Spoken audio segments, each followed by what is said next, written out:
I cannot sense that good morning. Good morning, everyone. Are you there with me?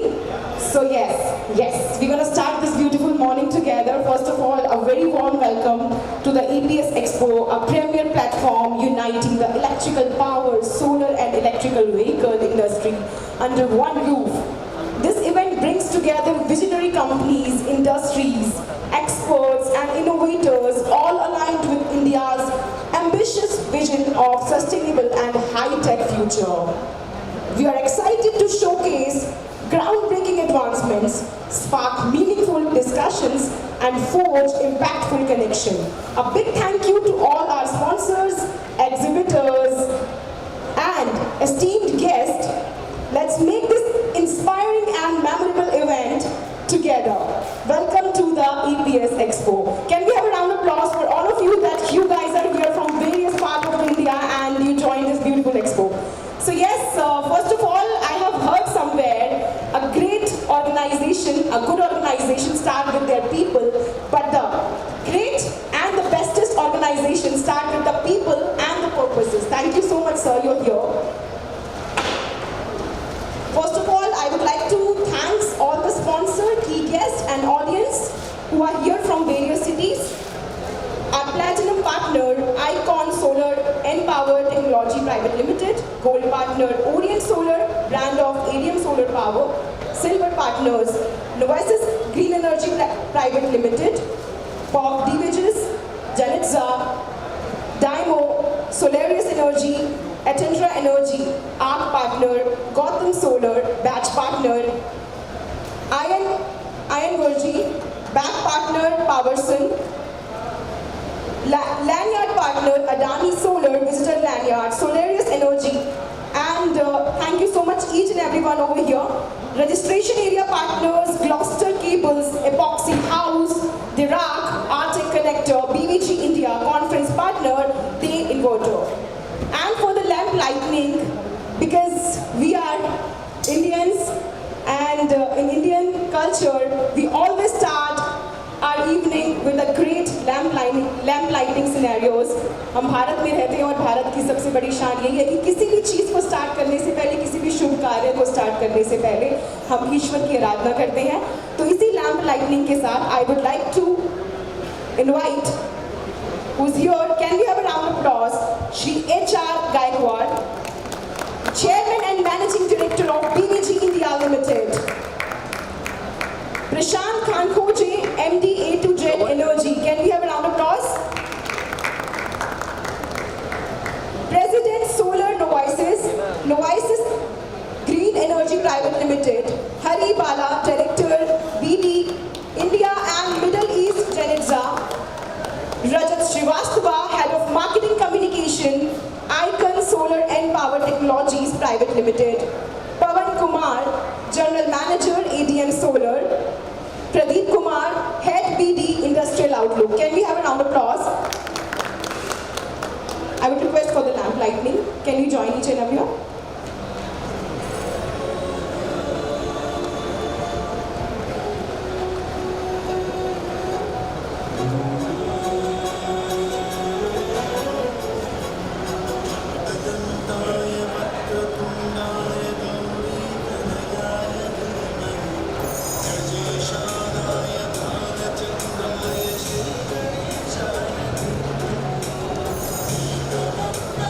Excuse me, sir.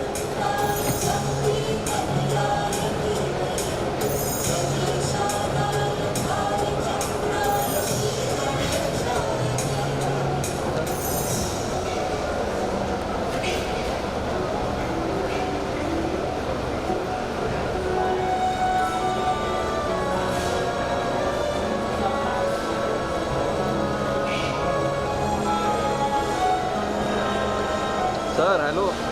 Sir, यहाँ पे आ जाइए ना.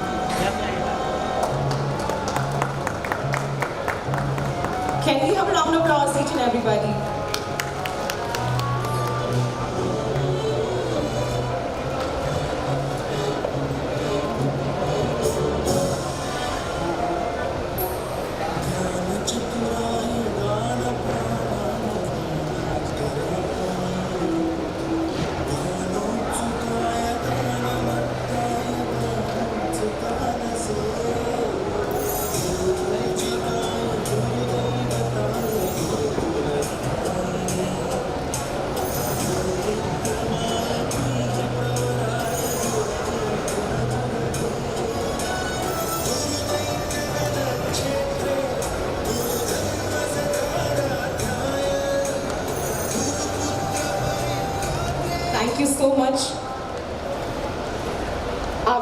lamp lightning, I want Mr.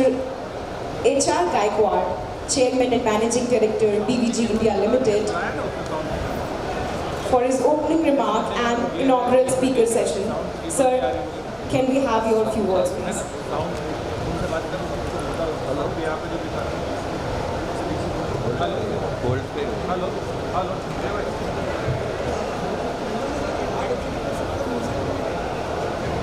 Good morning to all.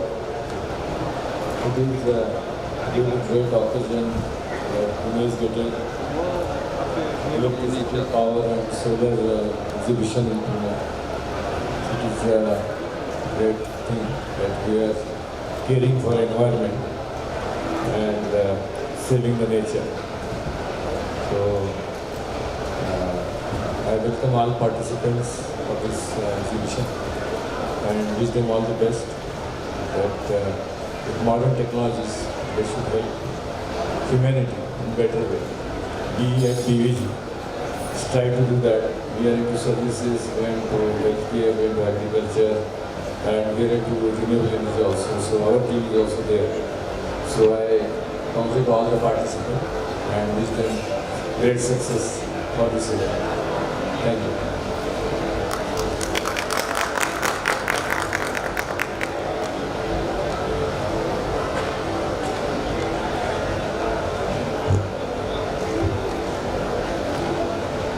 Thanks a lot, Mr. Gaikwad, for your kind words. I would like Mr. Rajat Srivastava, Head of Marketing Communication, Icon, Solar and Power, to please facilitate HR Gaikwad ji on the stage.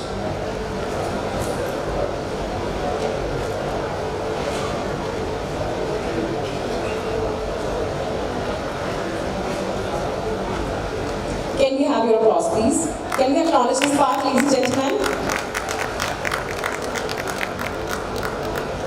Excuse me, sir. Excuse me, please.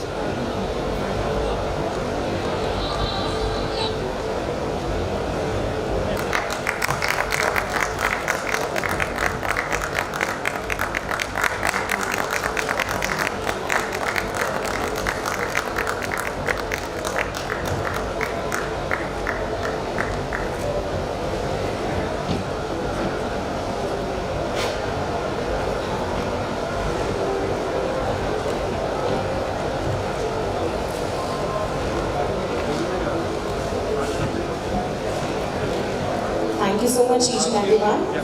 Thank you so much, Mr. HR Gaikwad, for your kind words and honoring this beautiful place.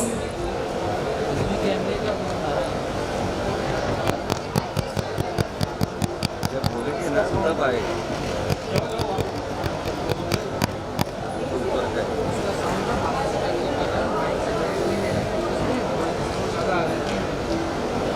तो ये बंद करना पड़ेगा फिर।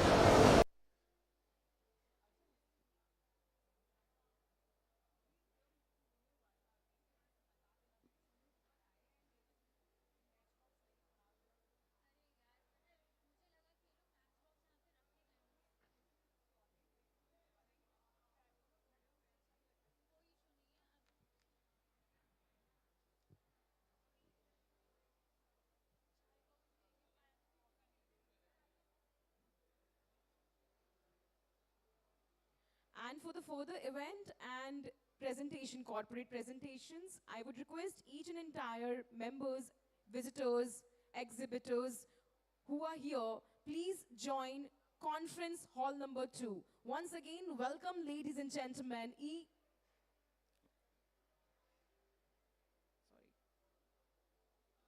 Once again, welcome ladies and gentlemen in EPS Expo Agenda 2024. Thank you each and everyone from being here from various parts across the India, from various cities. I would request each and everybody who are here from sponsors, key guests, audience, guest of honors, and again, all the exhibitors, visitors, for the further presentations and event, please visit conference hall number 2. Thank you so much.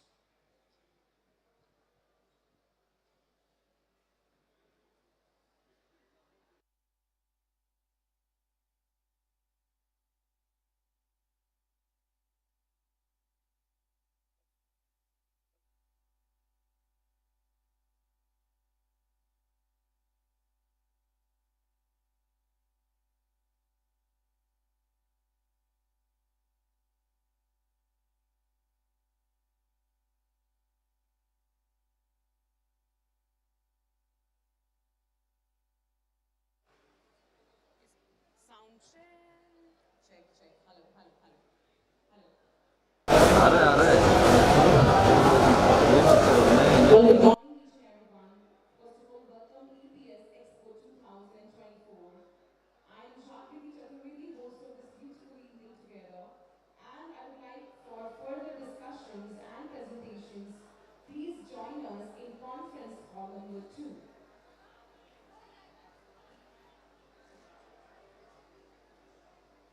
Again, thank you so much to all our sponsors, key guests, audience, visitors who are here and participating.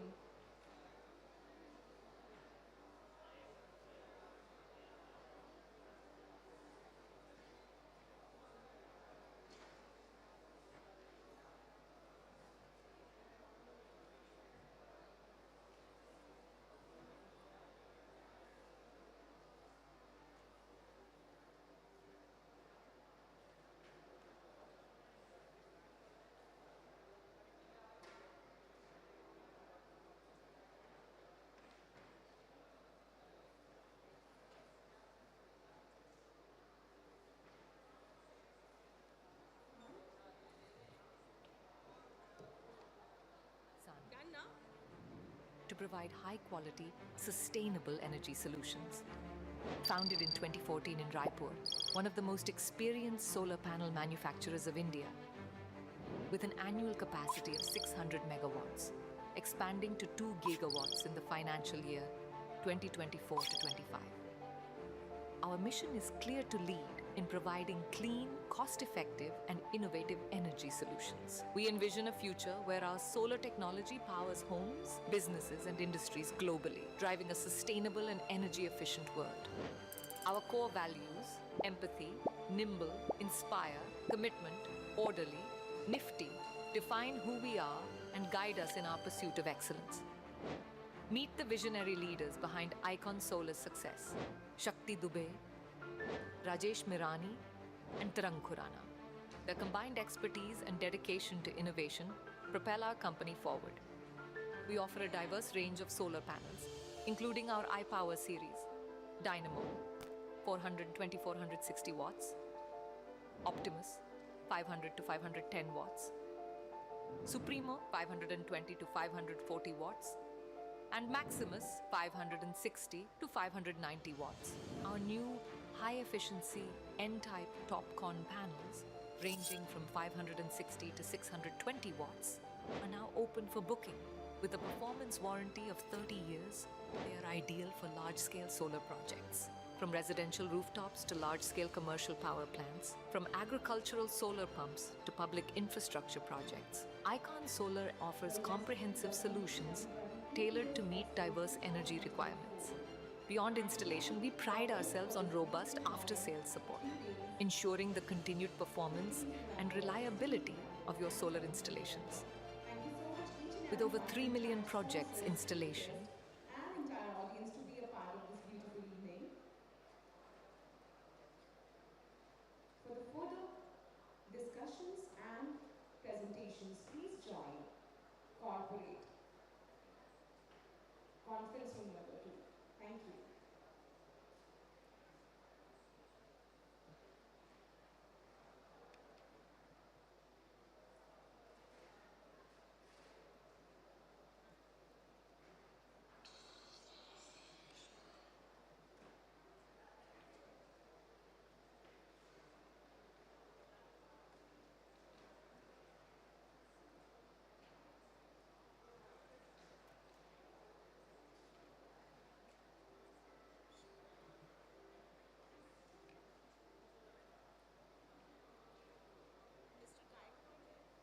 not just providing energy solutions.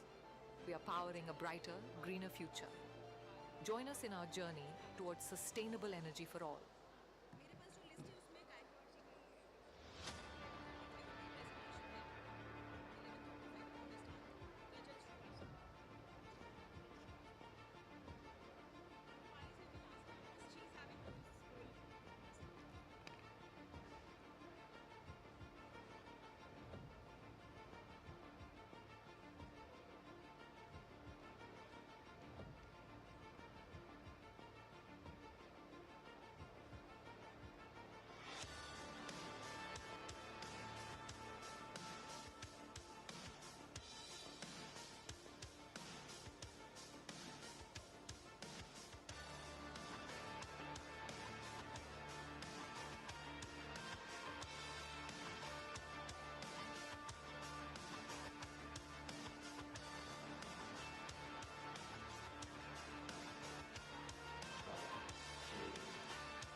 Check.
Well, I would be requesting entire guest, audience, visitors, please come to conference hall number 2.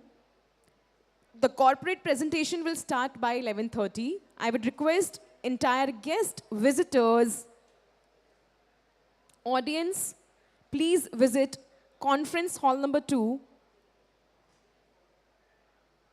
We're starting corporate presentation by 11:30. And once again, welcome to EPS Expo 2024. Entire guest, audience, exhibitors, visitors, I'm welcoming you each and everybody. Please join conference hall number 2 because we're going to start the presentation by 11:30. Thank you so much.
Well, welcome to entire audience and thank you so much to attending this EPS Expo 2024.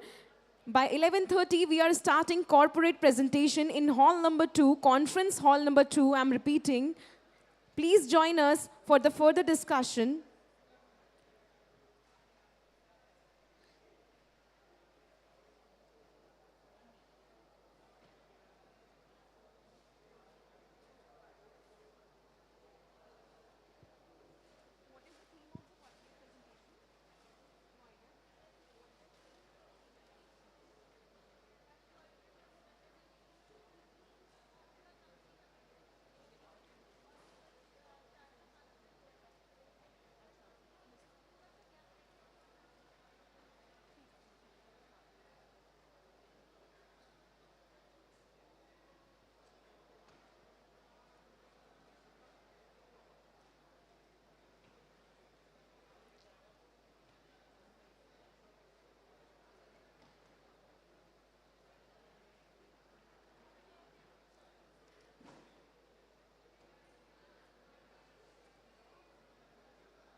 Well, once again, welcome to EPS Expo 2024, entire audience, key guests, sponsors, and everyone.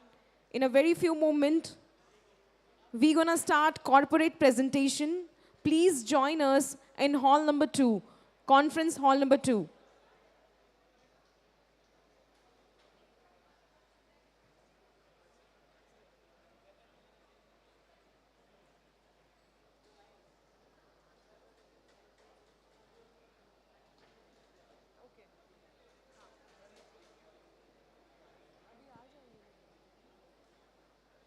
Well, I request each and everyone, the visitors, the exhibitors, key guests, audience, entire members who are participating in EPS Expo 2024.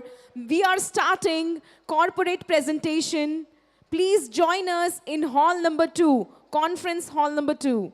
I request each and everybody, please join us in conference hall number 2.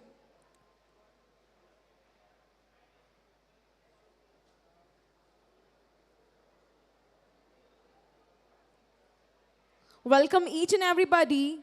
EPS Expo 2024. We are starting the corporate presentation. I request entire visitors, exhibitors, and everyone, please join us in conference hall number 2.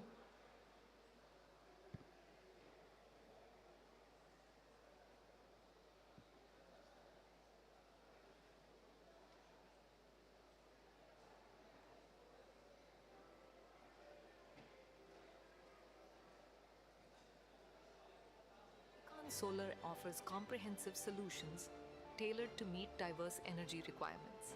Beyond installation, we pride ourselves on robust after-sales support, ensuring the continued performance and reliability of your solar installations. With over 3 million projects installation, with our panels completed, we have made a significant impact across residential, commercial, and agricultural sectors. Our commitment to quality and reliability has earned us high customer satisfaction and industry recognition.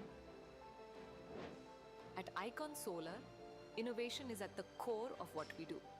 Our state-of-the-art R&D center in Raipur is dedicated to developing advanced solar technology. Good morning, everyone, and a warm welcome to EPS Expo a premier platform uniting the electrical power, solar and electrical vehicle industry under one roof. This event brings together visionary companies, industry experts, and innovators, all aligned with India's ambitious vision for a sustainable and high-tech future. We are excited to showcase groundbreaking advancements, spark meaningful discussions, and forge impactful connections. A big thank you to our sponsors, exhibitors, and esteemed guests. Let's make this an inspiring, memorable event together. Once again, welcome entire and each of everybody. Founded in 2014 in Raipur, one of the most In a few minutes, we're going to start corporate presentation, with an annual capacity and I of 600 request megawatts, all the exhibitors, 2 gigawatts in the financial visitors, year 2024. audience, members who are participating EPS Expo 2024. Please join us in conference hall number 2. Driving a sustainable and energy efficient world.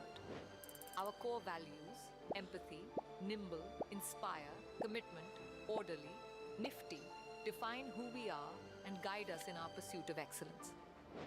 Meet the visionary leaders behind Icon Solar's success: Shakti Dubey, Rajesh Mirani, and Tarang Khurana. Their combined expertise and dedication to innovation propel our company forward. We offer a diverse range of solar panels, including our iPower series, Dynamo. I request each and everyone, please join us for the corporate presentation, 500 to 500 conference hall number 2. Supremo 520 to 540 watts, and Maximus 560 to 590 watts. Our new high-efficiency N-type TopCon panels, ranging from 560 to 620 watts, are now open for booking. With a performance warranty of 30 years, they are ideal for large-scale solar projects. From residential rooftops to large-scale commercial power plants, from agricultural solar pumps to public infrastructure projects, Icon Solar offers comprehensive solutions tailored to meet diverse energy requirements. Beyond installation, we pride ourselves on robust after-sales support, ensuring the continued performance and reliability of your solar installations. With over 3 million projects installation, with our panels completed, we have made a significant impact across residential, commercial, and agricultural sectors. Our commitment to quality and reliability has earned us high customer satisfaction and industry recognition. At Icon Solar, innovation is at the core of what we do. Our state-of-the-art R&D center in Raipur is dedicated to developing advanced solar technologies. Our products are certified by BIS, IEC, and listed in the ALMM, ensuring they meet the highest standards of quality and safety. We believe in giving back to the community.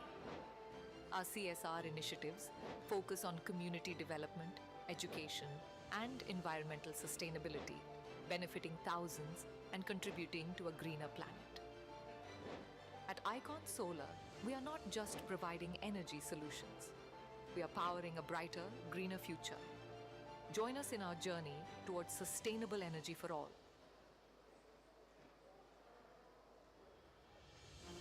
At Icon Solar, we are committed to harnessing the power of the sun to provide high-quality, sustainable energy solutions. Founded in 2014 in Raipur, one of the most experienced solar panel manufacturers of India, with an annual capacity of 600 megawatts, expanding to 2 gigawatts in the financial year 2024 to 25. Our mission is clear to lead in providing clean, cost-effective, and innovative energy solutions. We envision a future where our solar technology powers homes, businesses, and industries globally, driving a sustainable and energy-efficient world. Our core values: empathy, nimble, inspire, commitment, orderly, nifty, define who we are and guide us in our pursuit of excellence. Meet the visionary leaders behind Icon Solar's success: Shakti Dubey, Rajesh Mirani, and Tarang Khurana. Their combined expertise and dedication to innovation propel our company forward. We offer a diverse range of solar panels, including our iPower series, Dynamo, 420-460 watts, Optimus, 500 to 510 watts, Supremo, 520 to 540 watts, and Maximus, 560 to 590 watts. Our new high-efficiency N-type TopCon panels, ranging from 560 to 620 watts, are now open for booking. With a performance warranty of 30 years, they are ideal for large-scale solar projects. From residential rooftops to large-scale commercial power plants, from agricultural solar pumps to public infrastructure projects, Icon Solar offers comprehensive solutions tailored to meet diverse energy requirements. Beyond installation, we pride ourselves on robust after-sales support, ensuring the continued performance and reliability of your solar installations.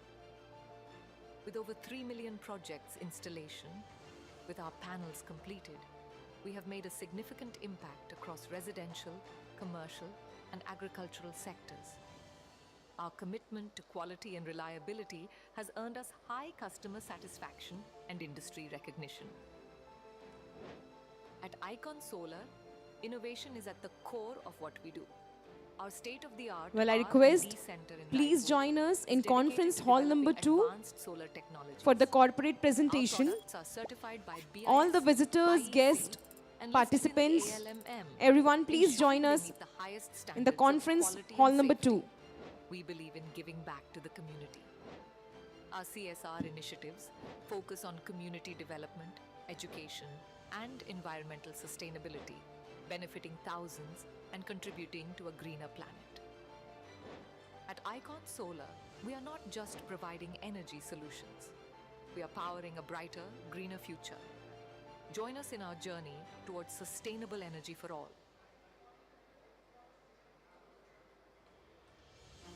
At Icon Solar, we are committed to harnessing the power of the sun to provide high-quality, sustainable energy solutions. Founded in 2014 in Raipur, one of the most experienced solar panel manufacturers of India, with an annual capacity of 600 megawatts, expanding to 2 gigawatts in the financial year 2024 to 25. Our mission is clear to lead in providing clean, cost-effective, and innovative energy solutions. We envision a future where our solar technology powers homes, businesses, and industries globally, driving a sustainable and energy-efficient world. Our core values, empathy, nimble, inspire, commitment, orderly, nifty, define who we are and guide us in our pursuit of excellence. Meet the visionary leaders behind Icon Solar's success: Shakti Dubey, Rajesh Mirani, and Tarang Khurana. Their combined expertise and dedication to innovation propel our company forward. We offer a diverse range of solar panels, including our iPower series, Dynamo, 420-460 watts, Optimus, 500 to 510 watts, Supremo, 520 to 540 watts, and Maximus, 560 to 590 watts. Our new high-efficiency N-type TopCon panels. Well, once again, welcome all the sponsors, key guests, audience to this evening EPS Expo 2024. I would request entire visitors, audience, and all the participants, please join us in conference hall number 2. We are waiting here for the corporate presentation. Entire audience, visitors, please join us in conference hall number 2. Ensuring the continued performance and reliability of your solar installations. With over 3 million projects installation, with our panels completed, we have made a significant impact across residential, commercial, and agricultural sectors.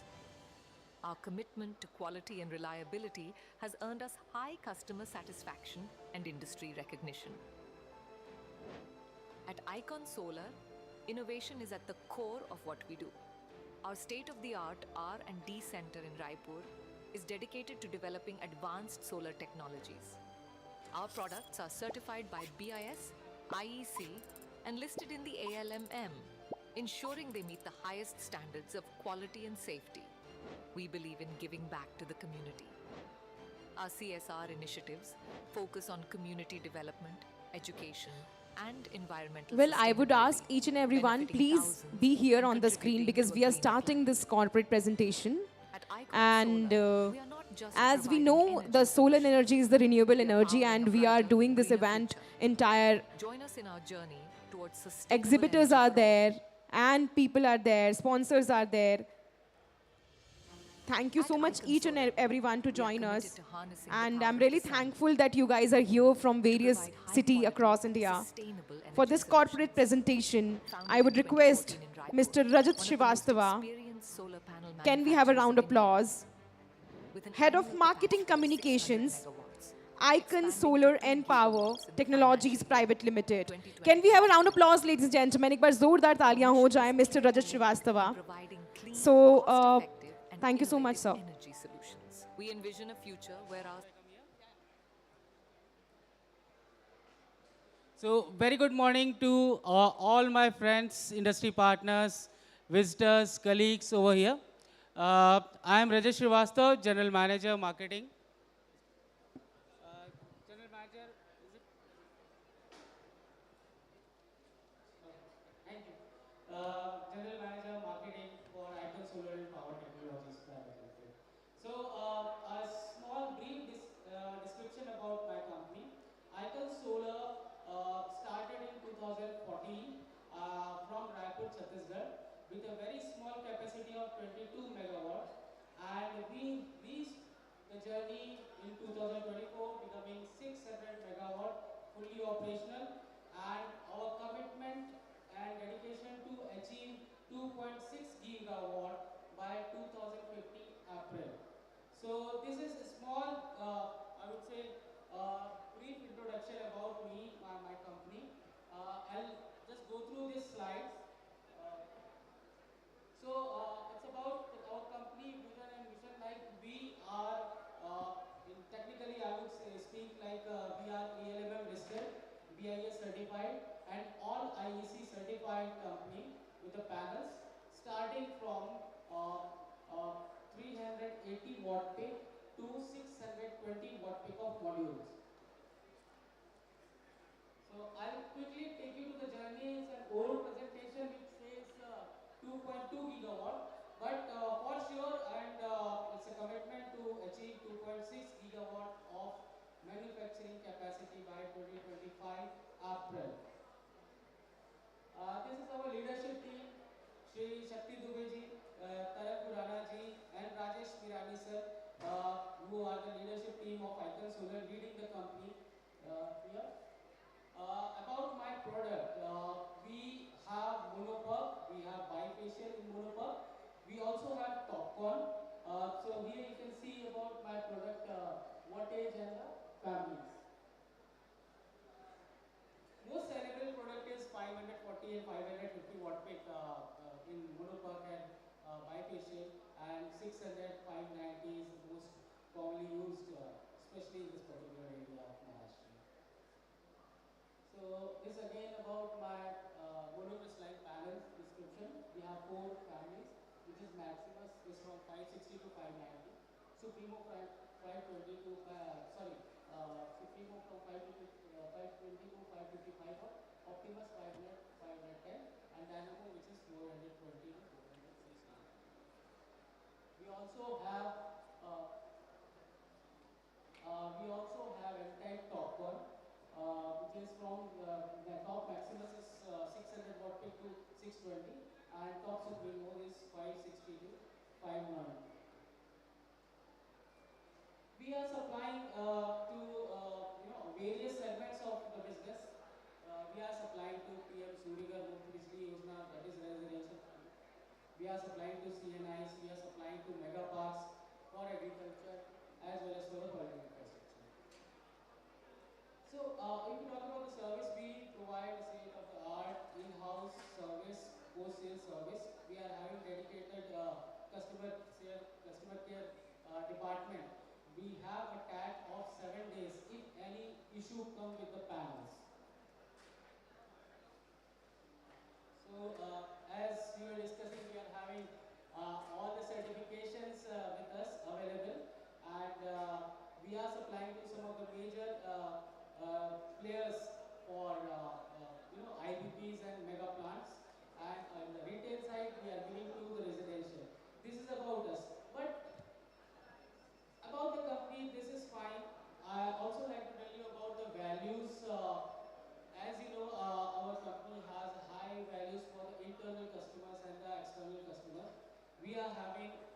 98% retention in our employees who are working with us for past 10 years, as well as existing customers. Retention is very high in our company.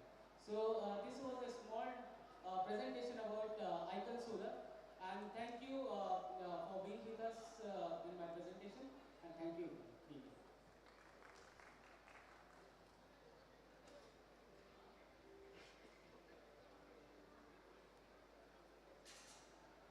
To quality and reliability has earned us high customer satisfaction and industry recognition. At Icon Solar, innovation is at the core of what we do. Thank you so much, Mr. Rajat Srivastava. Can we have a round of applause? Thanks a lot. Dedicated to developing Can we acknowledge this advanced part, ladies and gentlemen? Thank you. I guess all are energized and full with energy because we are all here with solar power energies and all that. So yes. Well, I have read somewhere a very beautiful quote I want to say at front of you all. Solar energy is today's resource for a brighter tomorrow. Is it? Okay. So yes, so for this session, I want all of you to be with the energies. मुझे सभी की energies चाहिए because we are proceeding towards panel discussion. तो सबसे पहले आप लोग अपने phone silent कर दीजिएगा because आपको बहुत कुछ सीखने को मिलेगा. You guys gonna learn a lot. And all it's about technology, which is a favorite subject of mine. और जितने भी लोग यहाँ बैठे हैं सभी का favorite होगा because that's why they're in industry.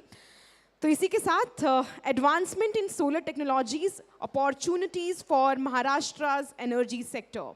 This is the topic, and सबसे पहले I would like to request the moderator of this beautiful panel. I would request Prashant Khankhoje, Managing Director A2Z Energy. Can we have a round of applause, ladies and gentlemen? Mr. Prashant Khankhoje, Managing Director A2Z Energies. Thank you so much, sir. For the speaker, I would like to request Ashok Kumar Singh, President Solar Novices Green Energy Private Limited. Can we have a round of applause? I would like to request the next Sachin Mangal, CEO, Solar Trade. Can we have a round of applause?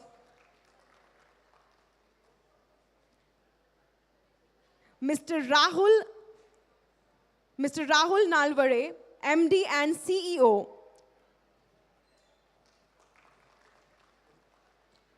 Swam Urja Renewable Energy Private Limited. Can we have a round of applause? Thank you so much, each and everyone. Mr. Anurag Shivilkar, Director, Vice President, Business Development, Roofsol Energy Private Limited. Can we have a round of applause, ladies and gentlemen? Mr. Vikrant Bankar, Director, Vice President, Business Development, Sustainify Energy Private Limited. Can we have a round of applause once again? Thank you so much, and here we go. Have the printout, agenda printout you have? Agenda, this.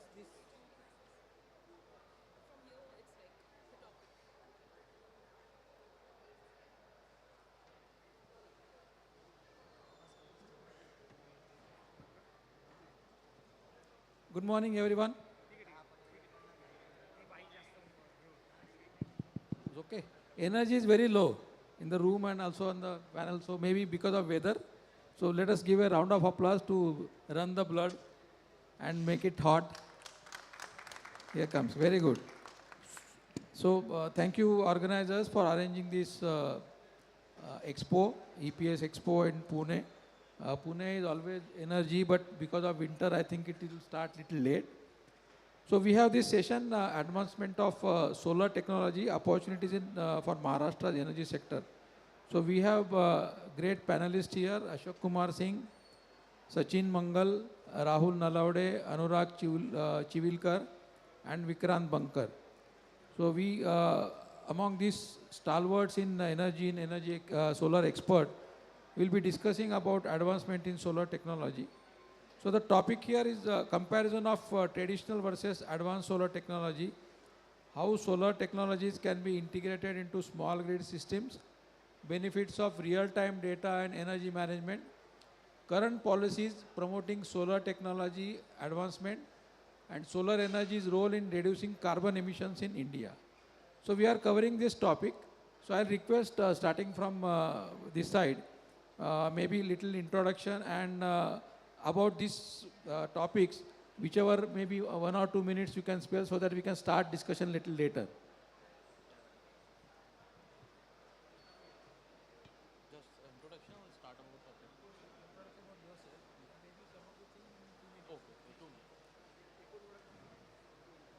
Good morning, all of you.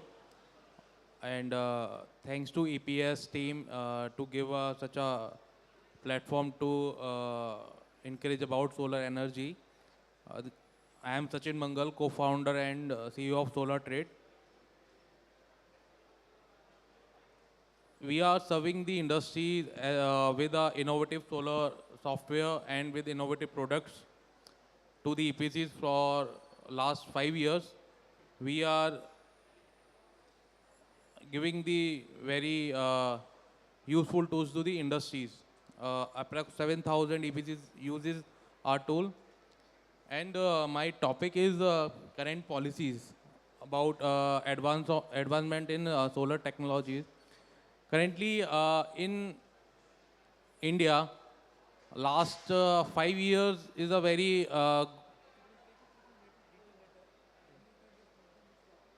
okay.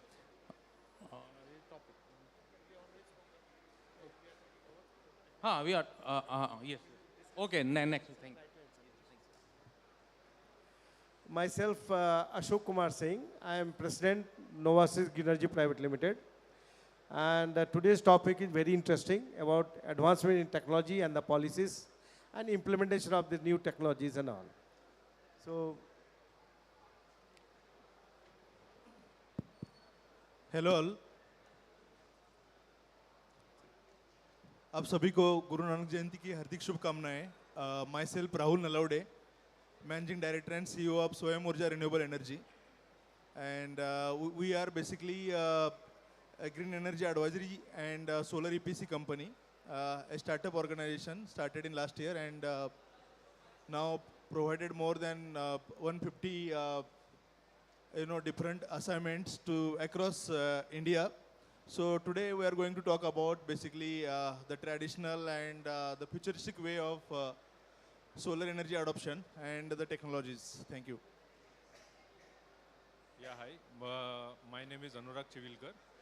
I head the sales and business development at Roofsol Energy, and I'm also one of the director. Roofsol Energy, we are primarily EPCs. Our main business is doing rooftop EPCs inside the premises, solar plants for commercial and industrial sectors. We have also ventured into the residential category and the utility scale category. So we are trying to become a holistic company providing all kind of solutions to the market. Last year, we are in the market since last 7-8 years, and we have commissioned around more than 300 megawatt of projects, and this year we target around 150 megawatt of projects to commission. Thank you. Hello everyone, Vikrant this side. I am Director and Business Development Head at Sustinify Energy Private Limited. So we are into a testing, inspection, due diligence and asset management of solar power plant. Till date we have completed more than 5 gigawatt plus activities, utility scale as well as the rooftop scale. And right now planning is to scale up into the asset management in the Maharashtra region and slowly towards the other region of India. Looking forward to have a great question from the panelists. Yeah, thank you. Thank you all. So I again welcome you all for this beautiful panel. So going forward, the first we have to understand what are the traditional technologies and advancement in solar technology. So I'll ask Ashok Kumar ji about comparison about traditional and advanced technology. Is there anything which can be significant impact on the solar industry? traditional, hello, yeah. Traditional means whatever the trend is set becomes traditional later on. We know we started with poly, now poly also started with 100 watt, 30 watt, 50 watt, reached to 335 watt. And then monoPERC full cell came, where we achieved 400 watt modules. And then now half cut module, that is P-type, wherein we have achieved 550 watt peak module. And now the further advancement, you can see that N-type module, the TOPCon module, what we say, there we achieved 650 watt peak module. So this is the advancement, and with the advancement in technology, the benefits of the technologies, people adopt it, and that becomes the trend. So right now, you know, we have changed over to monoPERC half cut, which is performing very well. That is half cut. We have seen in Novasis, you will find we have seen 6.9 unit per kilowatt per day generation. That is a big achievement. Many people are satisfied with that technology.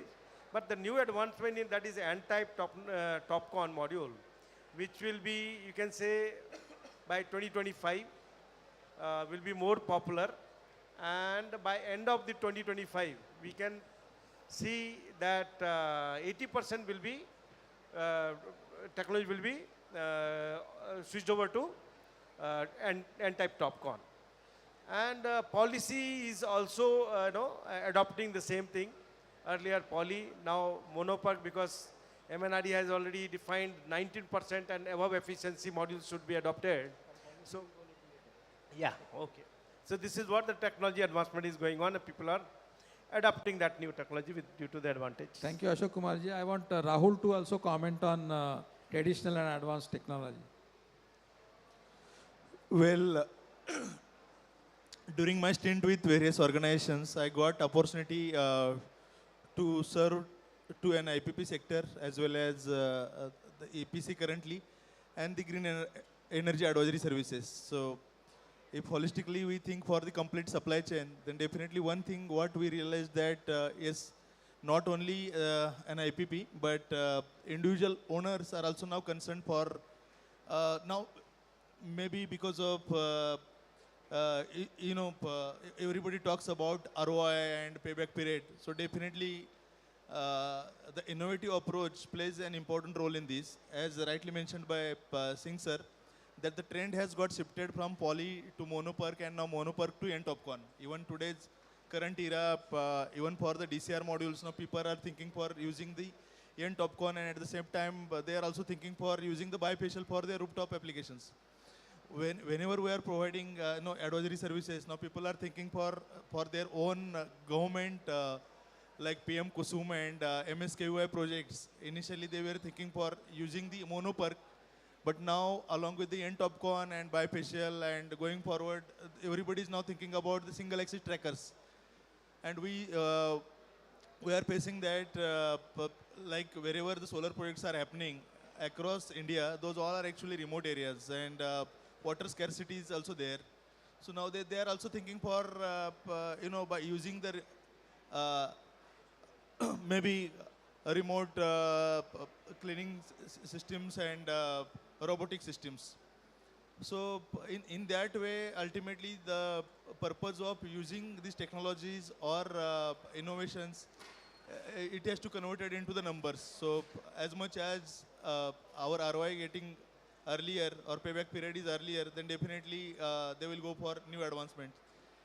Here, sir, one thing I would like to mention here is that if we have just gone through the complete expo today. I was discussing with Prashant sir and Vikrant some time back.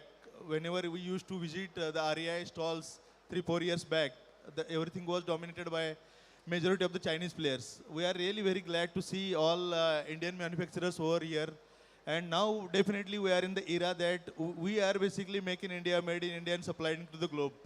So all the new innovations are getting adopted in India, and definitely we will be able to source to the, not only for our own country, but definitely for the globe. Yeah. Thank you, Rahul. Advancement in technology, we were earlier talking about, as Mr. Singh has said. It has started well before, another maybe around 20 years before. We have polycrystalline, monocrystalline, thin film.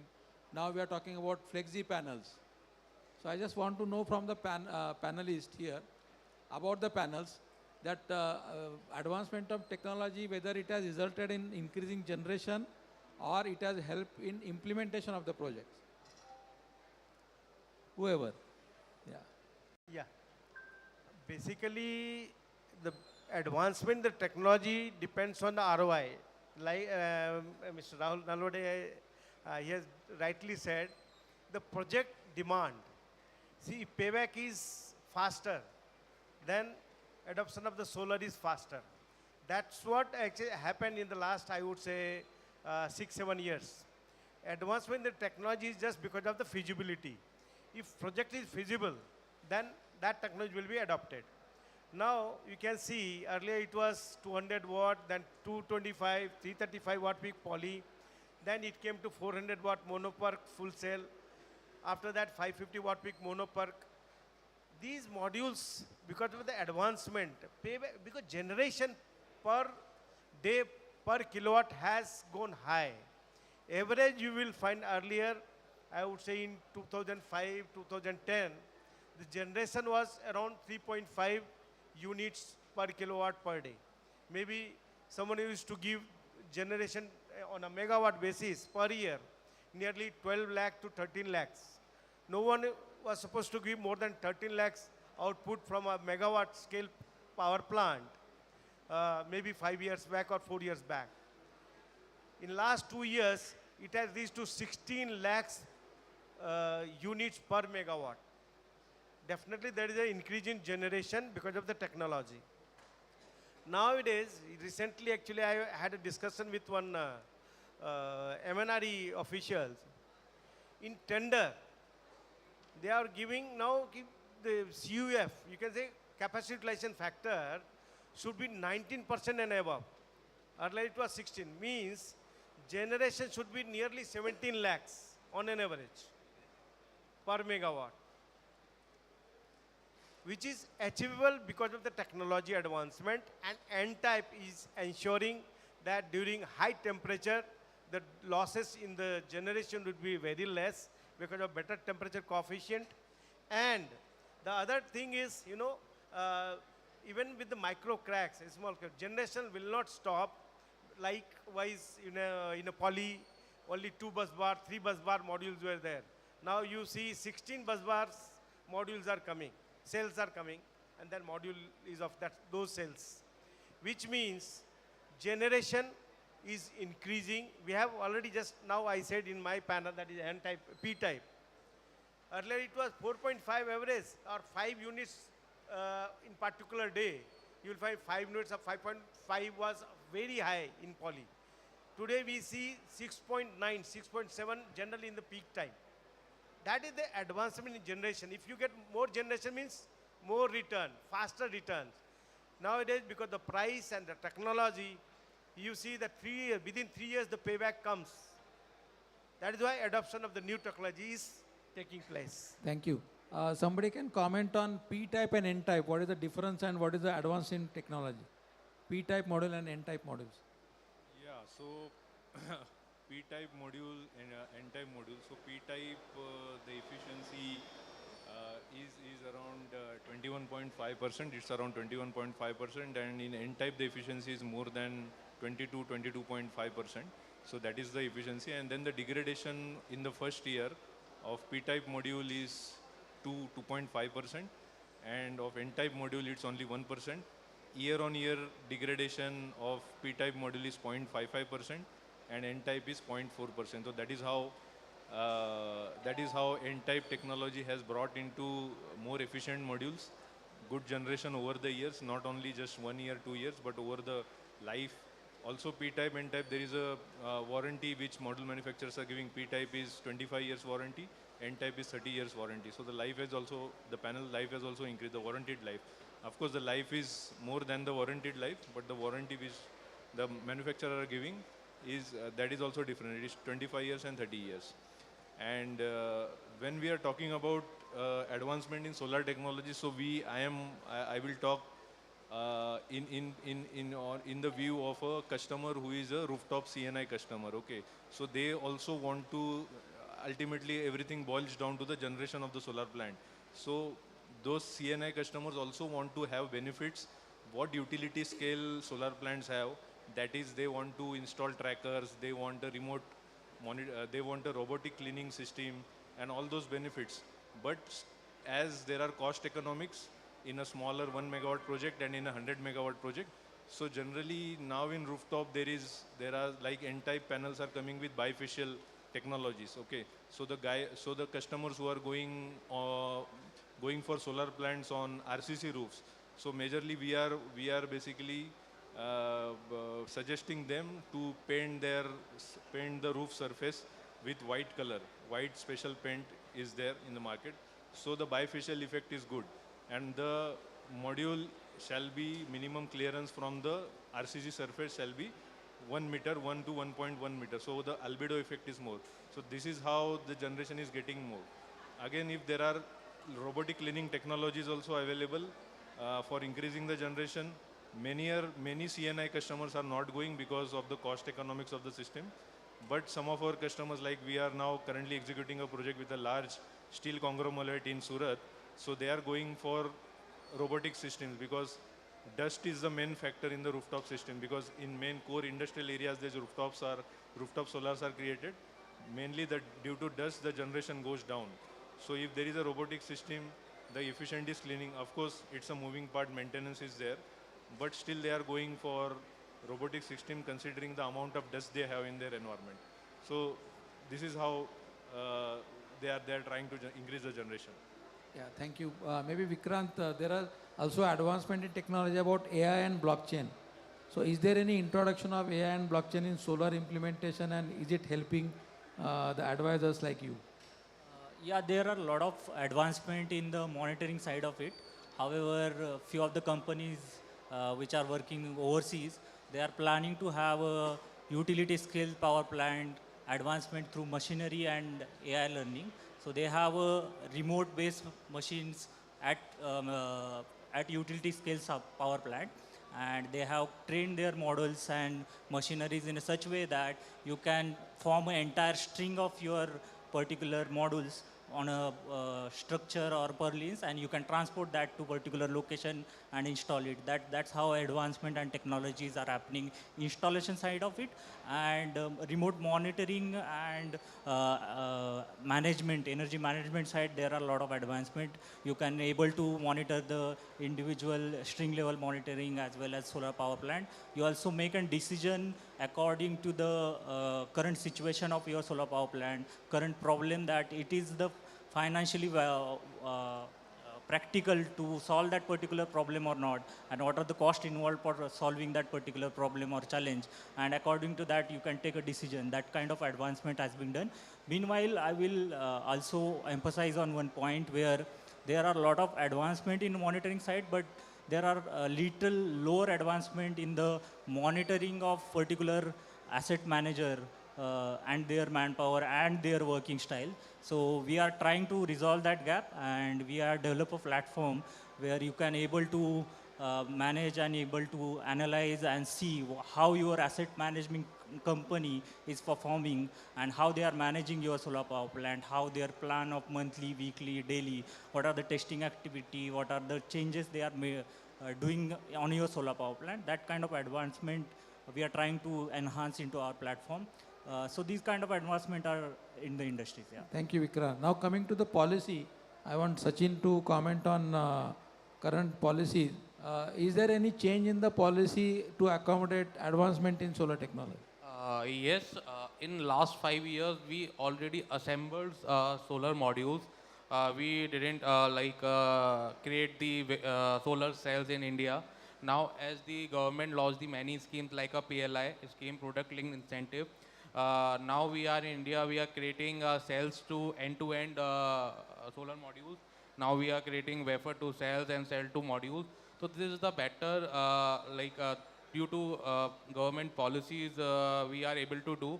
And in future, we are very much capable in domestic content. Now we are taking as per our requirement, importing from China. But in future, we able to do creating a cells, a wafer and everything in India. So this is due to only promoting by the government many different policies. So is there anything mentioned in the policy that advancement of technology will be getting more incentives or something? No, actually, for the this is the advancement of technology. Like we are now, as per the PLI scheme, we are for who is creating the whole end-to-end solution. Government giving the much more incentives on that particular machineries, whole system like Renew, one of them in Renew and. Reliance and Adani's are taking these benefits from the government on that type of policy. So is there any technology advancement helping to capture real-time data and energy management? I asked somebody who is interested to speak on that. Advancement in technology for real-time data capturing and also energy management. Hello.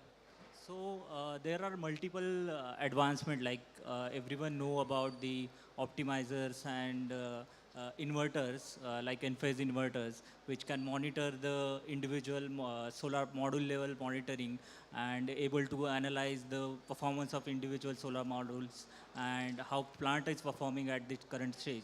So this type of advancement are already in the industry. However, people are trying that I mentioned that there are some platforms where you don't need to install any kind of equipment at site. However, your SCADA and your current monitoring system, you can integrate your current monitoring system with their platform, and they can analyze your entire data and tell you which are the problems and how you can resolve that, and what are the costings involved that particular problem to resolve. So this kind of advancement already people are doing. There are a lot of companies overseas as well as in India which are working on that particular problem.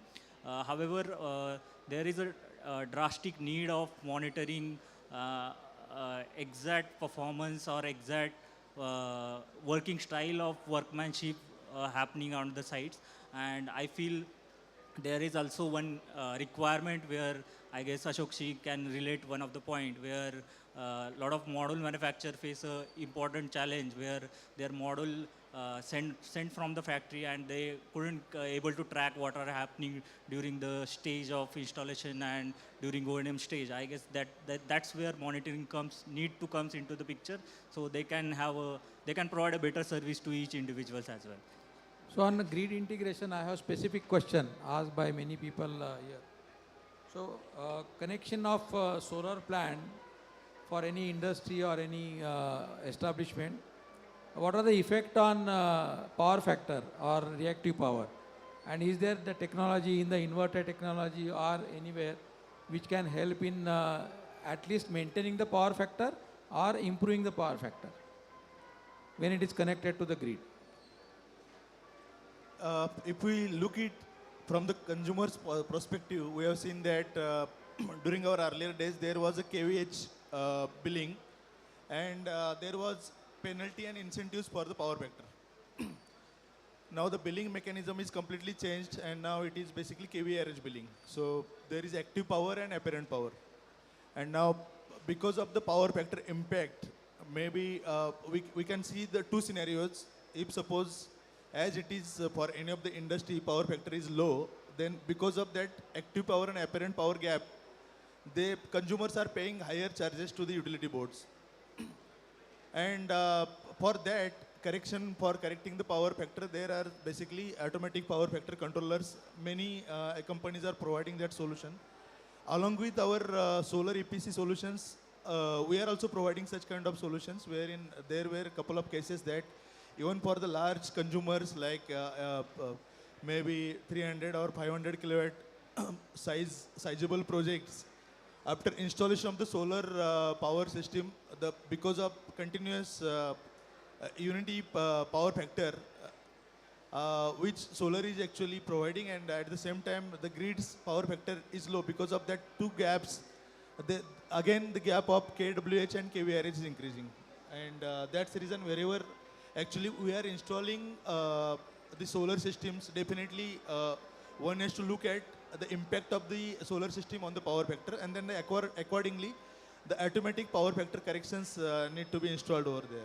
No, do you mean additional power factor correction, or the inverters have the technology to automatically correct the power factor? No, inverters are not basically adopting with the power factor because from the solar system, it is the power factor is in the uniform stage, whether it is zero point 0.9 or towards the unity power factor. But because of installation of the unity power factor system in the consumption end or towards the load, there the balancing of inductive and captive load is getting disturbed.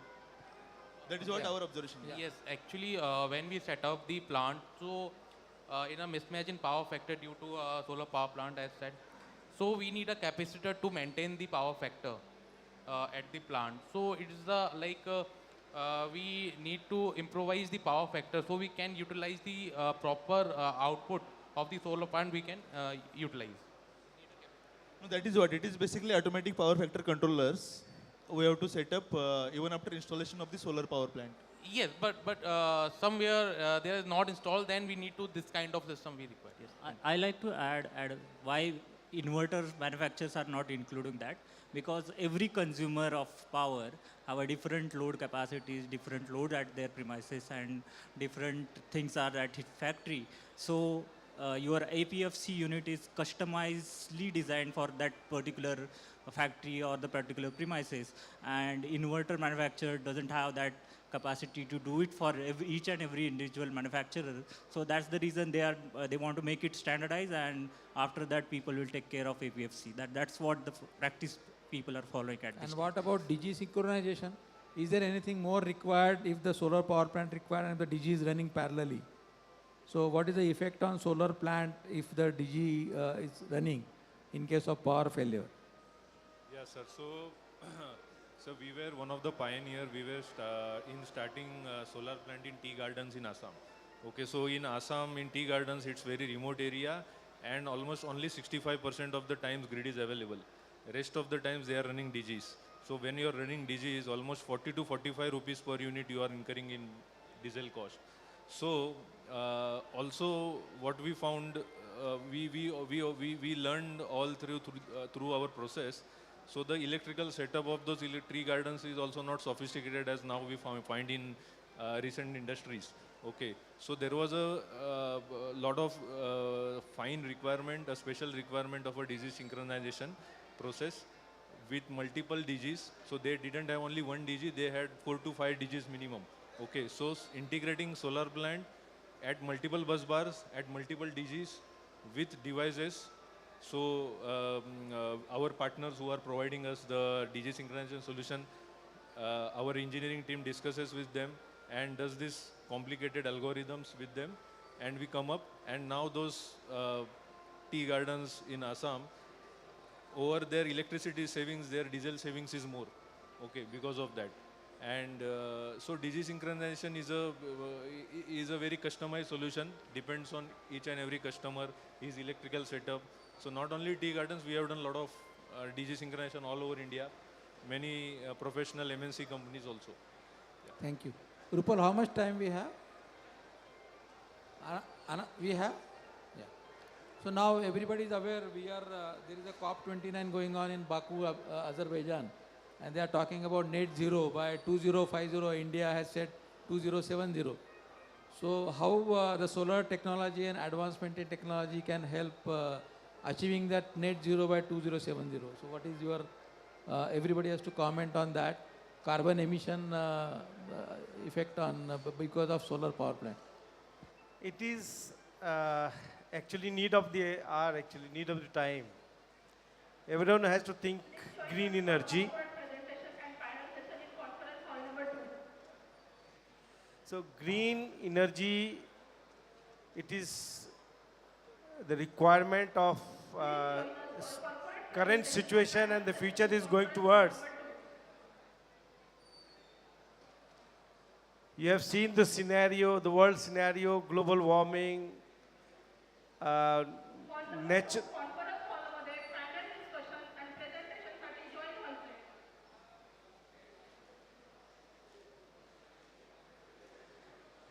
So you can see untimely flood.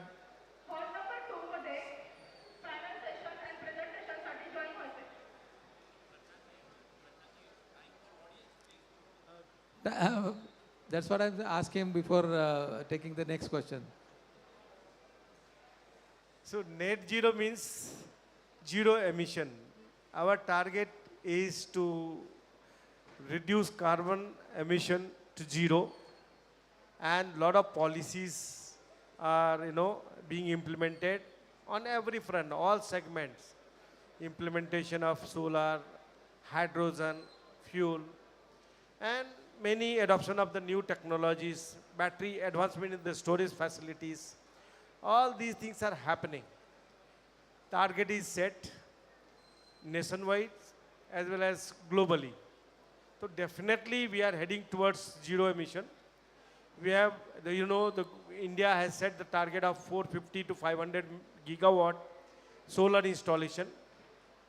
And EV is also there, parallelly. Solar pumping segments pumps are solarized. Lot of, decentralized, even power plants are, substations are getting solar backups. So these are the policies, these are the, advancement in adoption of the solar in different ways, heading towards net zero emission. 2070 definitely is achievable target, and total requirement you see this by day, lot of new policies are also coming.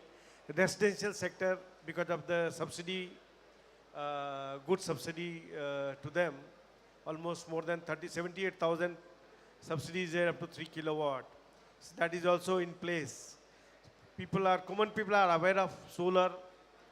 Even awareness is being spread all across the globe, I would say.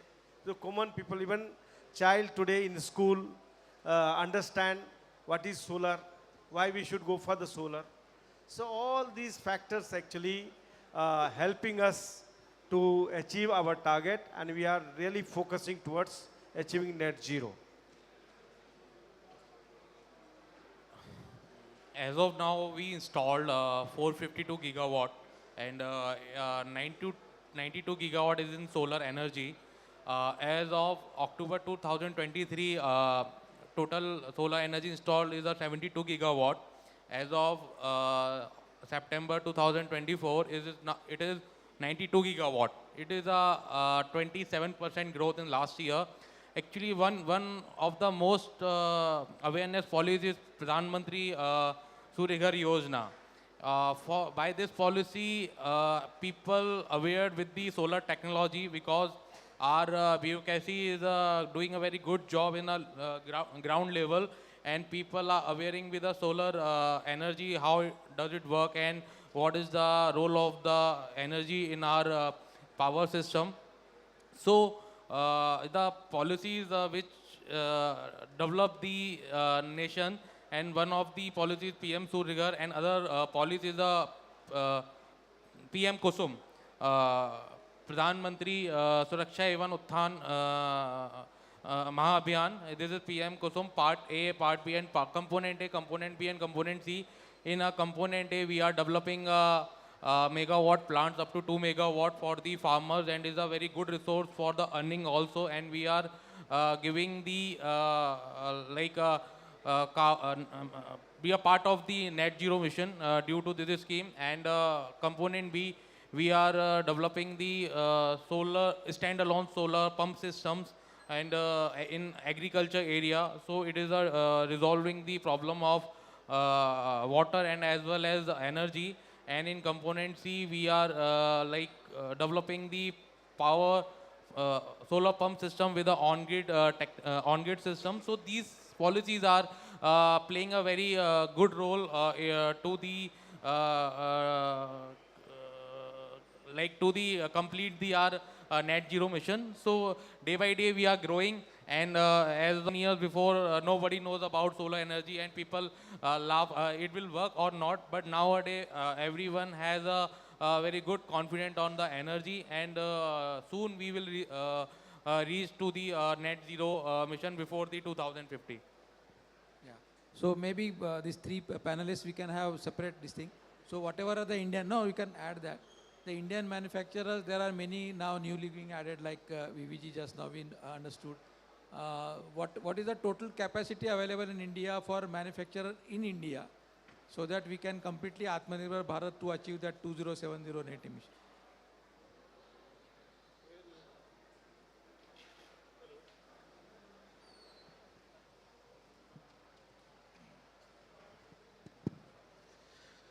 So if here we only talk about solar, then definitely for the net zero, and it is basically part of climate action now.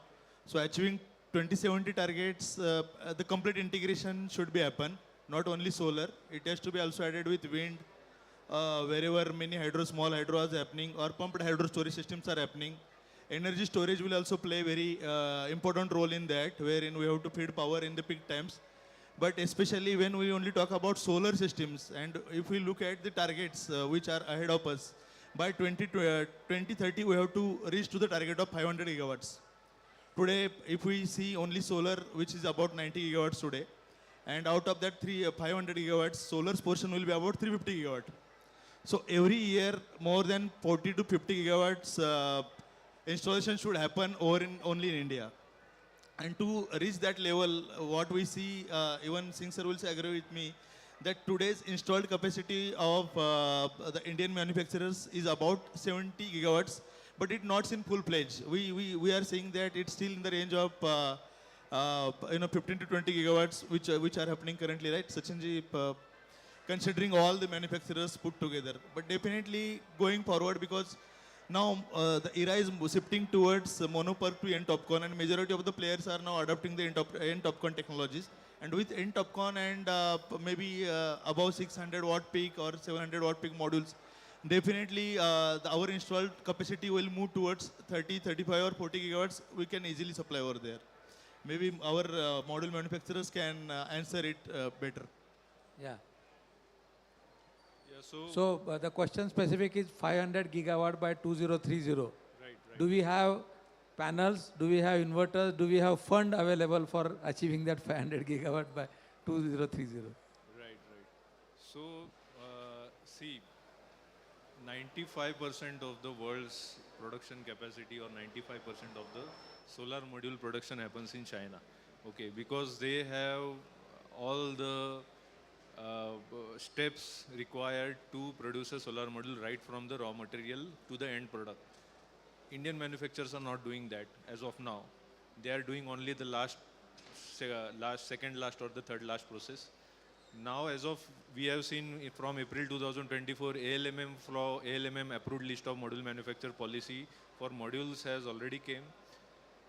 From 2025-26, also government has a plan to bring this policy for the solar cells, but ultimately the wafer has to come from China.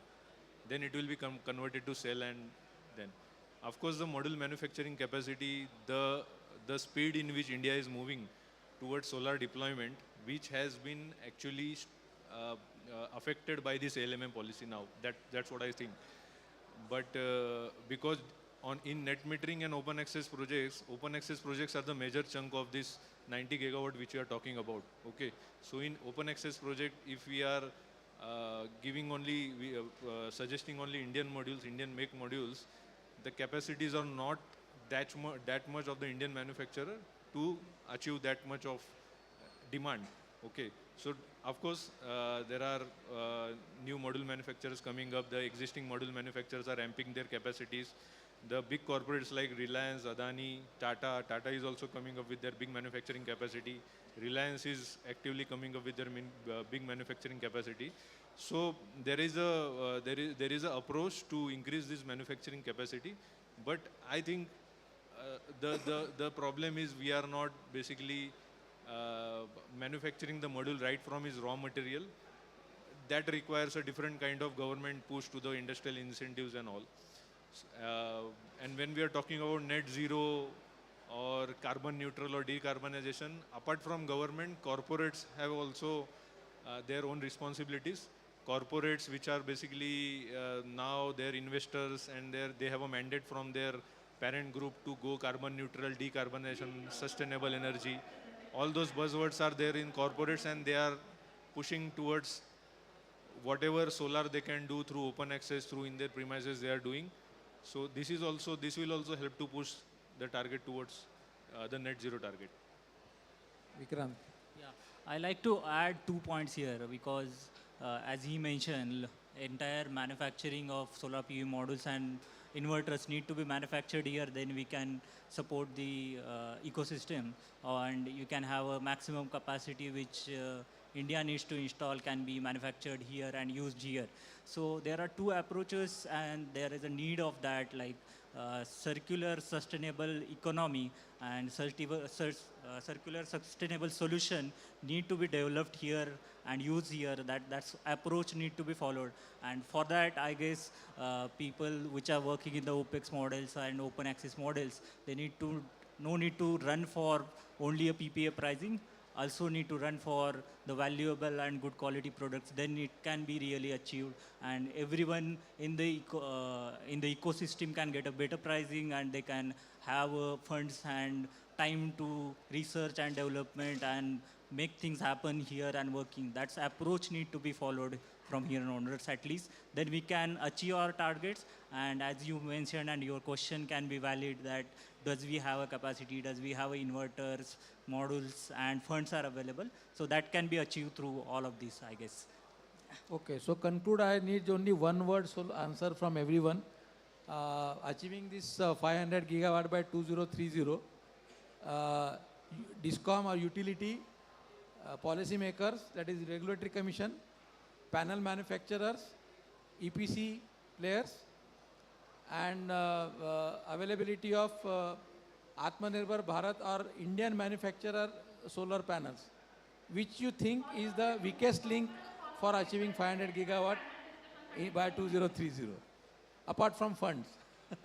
Sir, I'll tell you, right now we don't see any lacking at any point of, in achieving this target. Region event, I'll tell you. Today, we have nearly 50 gigawatt module manufacturing capacity, which is going to increase to 100 gigawatt in next 1.5 year. That is the achievement. On cell front and the raw material, the planning of Adani's, Tata's, and Reliance, many people know. Apart from these people, 4 or 5 players are coming with the raw material to the target of 25 gigawatt. So I would say nearly 40-50 gigawatt on the raw material front, and module manufacturing up to 90 to 100 gigawatt. That is in pipeline. That is the supply front, I would say. Inverters also, I would say, because inverter there is no such ALM as of now.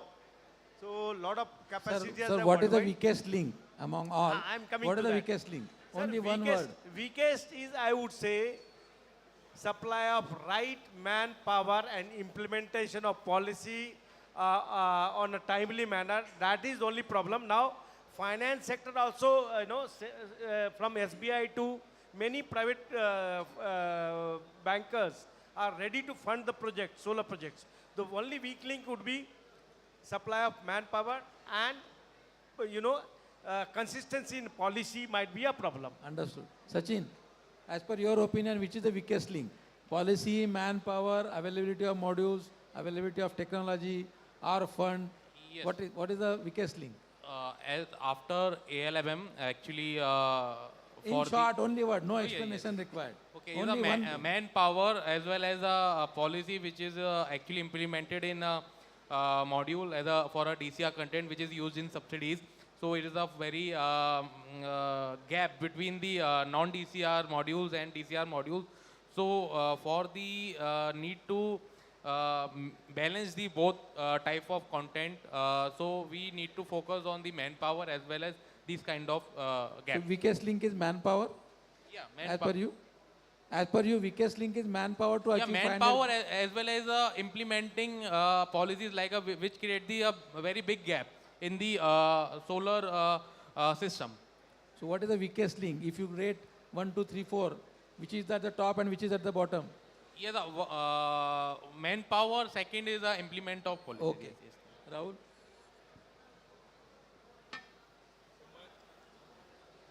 Always happens to me. my answer would be very different. So, as per my point of view, the weakest link is the mindset of the people and the desperation of the people, those who are working in the ecosystem. The era what we have seen, in fact, sir is he is our industry guru. He has seen. We have seen the era of the tariffs of 581, 592, and then falling to the level of 1 rupees 99 paisa. So if we think about the ecosystem and balancing of the ecosystem with respect to such kind of, because ultimately tariff is going to hamper on the capex of the project, and then naturally to the quality and sustainability of the project. So whenever there is a target, then definitely everybody is moving towards targets. So achieving 500 gigawatts or net zero by 2070, it is like running a marathon. There is no need of having desperation in between and impacting all those efforts on the quality and sustainability reliability aspects of the project. And that is what the weakest link is: the right people executing the projects. Okay. What is the weakest link? Yeah, so I also somewhat agree with Rahul sir that see, manufacturing capacities are definitely not in line, what I think, with the demand in which India is growing and the solar is going to grow. Because as if we are talking about CNI sector and also the government big utility scale projects, the implementation speed is also not up to the mark. Okay, the tendering and then the selection of the vendor and everything. In CNI, there are internal budgetary problems and everything. Yes, at the end of the day, the implementation speeds needs to be very fast to achieve that that net zero target. Yeah. Vikrant. I guess Rahulji and sir mentioned correctly. I guess that can be achieved through customer graduation, who are the end user of power, and skilled manpower is the current need, I guess. Though both the aspects are. So weakest link is manpower. Yeah, definitely. Skilled manpower, I can say. Manpower we have, but we don't have a skilled manpower for sure. So, ladies and gentlemen, most of us are saying ki manpower and the right mindset of manpower. So, all of you are available here. Do you have the right mindset to take the solar industry to the higher level? Say yes. Everyone, come on, come on. And each one can take the responsibility to educate some more people to come into solar industry. Yes or no? So let us take that oath that everybody will work towards achieving 500 gigawatt by 2030. Technology is available, fund is available, manufacturers are available, most people are coming, the management people, advisors, everybody is available. Only thing, manpower is not available, which is, in India, manpower is nothing short of manpower. Only thing that we have to convert those manpower to intelligent manpower, solar inclined manpower, and everybody in society can be converted to aware people about the society and the climate change and the net zero and green power. So with this note, organizers, are you ready? So we can conclude with this. The technology is advanced and the people are need to advance. The technology is advancing faster than the manpower. So we can conclude that. Thank you very much, organizers, and thank you all the panelists for spending time here. Please give a big round of applause for all the panelists. And with this positive note that we can definitely achieve 500 gigawatt by 2030, let us conclude this session. Thank you very much.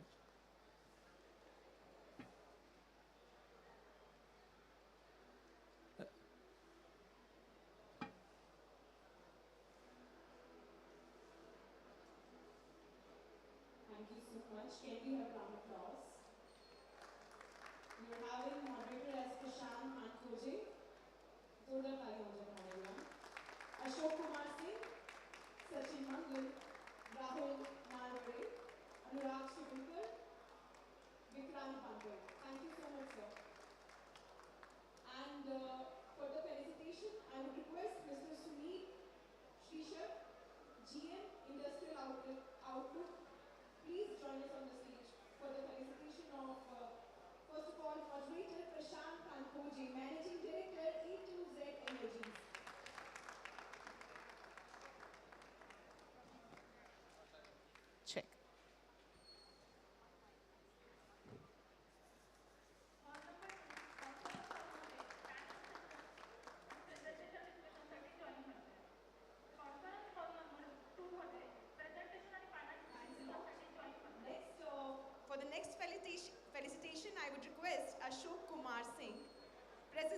Solar Novices Green Energy Private Limited. Can we have a round of applause, ladies and gentlemen?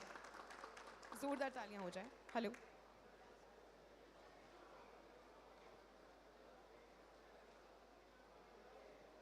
For the next felicitation, I would request Sachin Mangal, CEO, Solar Trade.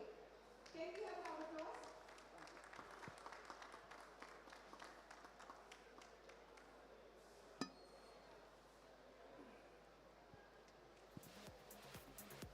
And for the next felicitation, I would request Rahul Nalore, MD and CEO. Can we have round of applause, ladies and gentlemen? एक बार जोरदार तालियां हो जाएं. Next, I would request Anurag Shivilkar, Director, Vice President, Business Development, Roofsol Energy Private Limited. For the next felicitation, I would request Sunil Shishatji to felicitate Vikrant Bankar, Director, Vice President, Business Development, Sustainify Energy Private Limited. Thank you so much, each one of you. Can we have a group photo, please?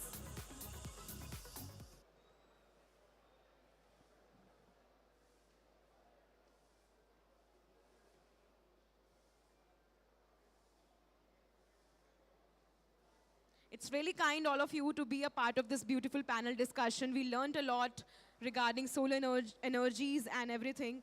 Thank you so much. Well, there is a very beautiful quote: when energy is coming from the sun, then why are we digging the earth? And here we are together in this Expo 2024, EPS Expo 2024. Thank you so much, Mr. Prashant Kankoje, Managing Director, A2Z Energies. Again, speakers, moderators, Ashok Kumar Singh, President, Solar Novices Green Energy Private Limited, Sachin Mangal, CEO, Solar Trade, Rahul Nalavade, MD and CEO, Swam Urja Renewable Energy Private Limited, Anurag Shivilkar, Director Vice President, Business Development, Roofsol Energy Private Limited, Vikrant Bankar, Director Vice President, Business Development, Sustainify Energy Private Limited. Thank you so much, each one of you, for this panel.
Check. Hello.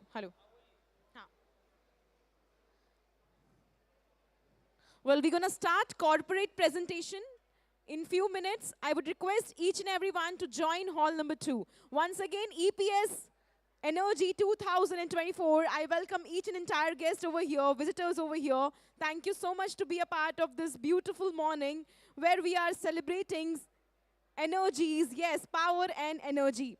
So ladies and gentlemen, we are starting corporate presentation by 1 o'clock. Please join us in conference hall number 2.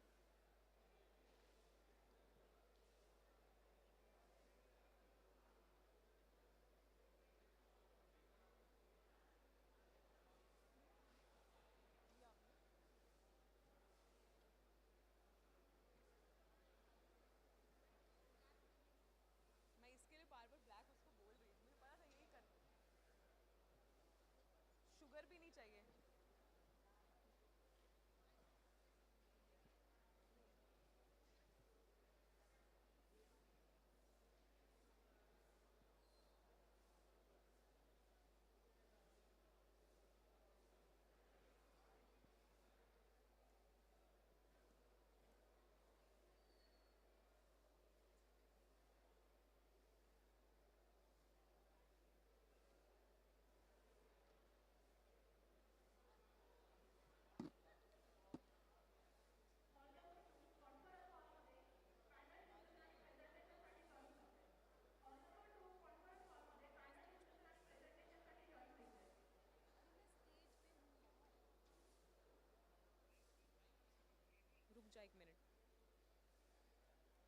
Well, ladies and gentlemen, I would request EPS Expo 2024.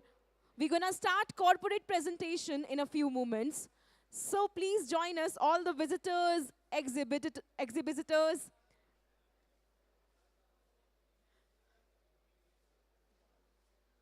Audience, exhibitors, visitors, please join us. Conference hall number 2. We're going to start the corporate presentation in a few moments.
Check. Hello.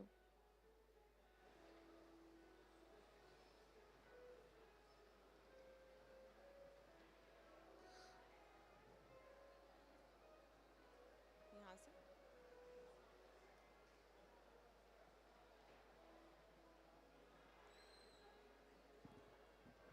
Well, welcome, ladies and gentlemen, once again, EPS Expo 2024.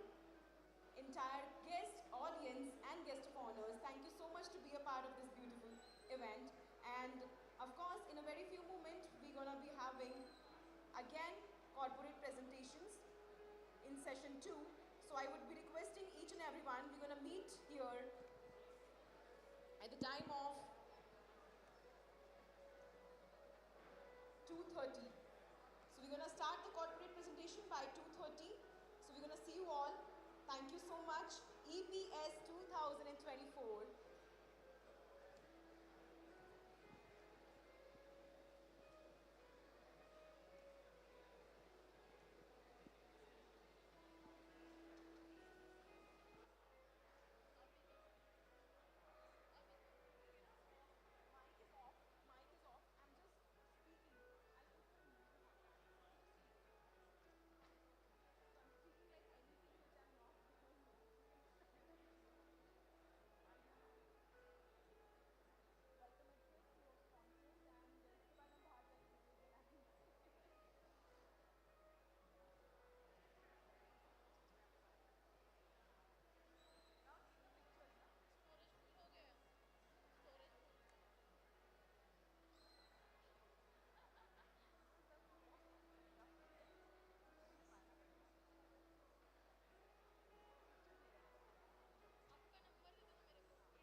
cable and pipe locator.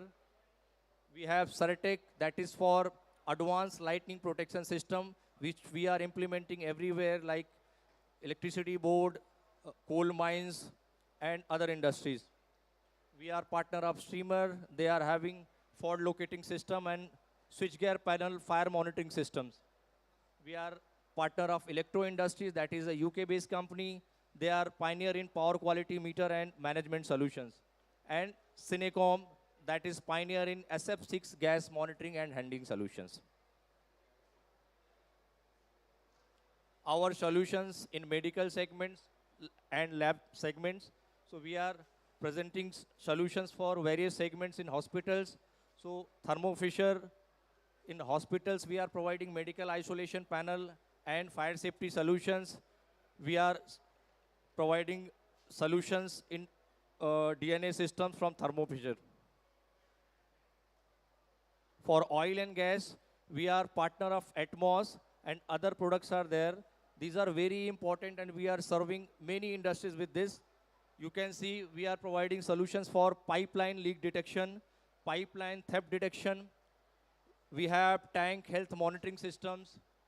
For AVNs, we have hydrant tightness monitoring system, pipeline health monitoring systems, and thermal cameras for gas detections.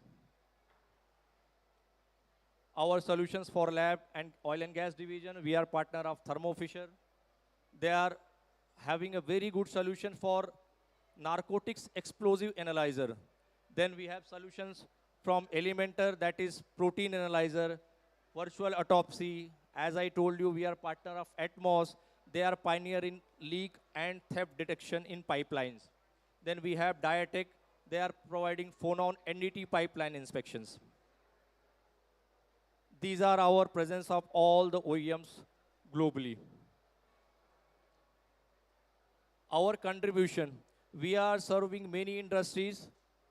Here we have enlisted few of them. So we are, as you see, we are providing solutions to Indian Oil, Power Grid, Delhi Metro, Adani Electricity, NTPC. Here you can see we have supplied and giving services for this synthetic organic esters. You can see high rating power transformer of 315 MVA 400 kV class where we are supplying Midel based this synthetic organic esters. We have supplied this to Delhi Metro. We have supplied this to Adani Electricity for their power transformers of rating 125 MVA 220 kV class.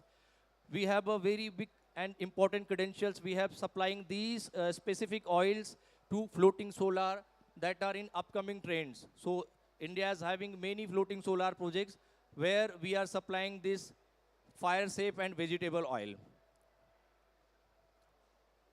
Our contribution in oil and gas segments. So our monitoring solutions are serving to various reputed organizations like Indian Oil, Reliance Industries, BPCL, GAIL, Kane Energy, HPCL. So you can see here we are serving almost, we have contributed 95,000 man hours in all the clients. You can see here we are giving the services of leak detection system. We are providing phonon technology. We are providing theft detection to these various clients. Our client contribution to these, where we have provided hydrant tightening monitor as well to DAFEL and MAFEL, Reliance Aviation, Sky Tanking, and Indian Oil. And finally, we are serving to every industries, whether these are electricity board like MSCTCL, TANGETCO, GETCO, then we are supplying these to solar players, then EPC players, all the transformer OEMs, Siemens, Schneider, ABB. Then we have other players like Kane Energy, HPCL, BPCN, and other electricity boards. So with this, I conclude. We are having the stall just backside, 22 number, hall number 2. If you are interested, please request to visit you and explore the technologies. Thank you so much.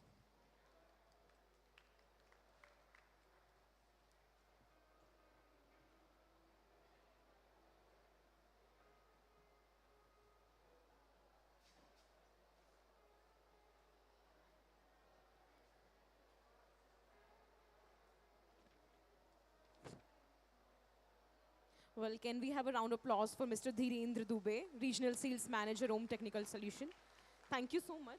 And for the next presentation, I would like to call Pawan Kumar, General Manager, ADM Solar. Can we have a round of applause, ladies and gentlemen?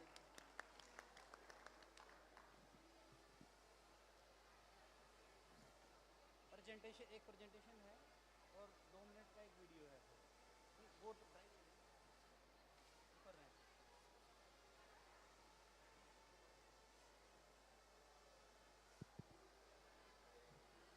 Hi, good afternoon everyone. My name is Pawan. I am working as a General Manager, Sales and Marketing. I am looking after domestic and international business both. And I am working with this company since last 1 year. So I'll just brief about my company. My company name is ADM Solar Power and Infrastructures Private Limited. It's a group company of the TPH group, the Printers House. The Printers House group is more than 70 years old.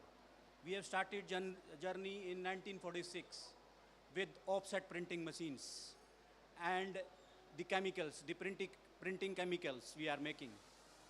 In solar, we are since 2017. So, slide please.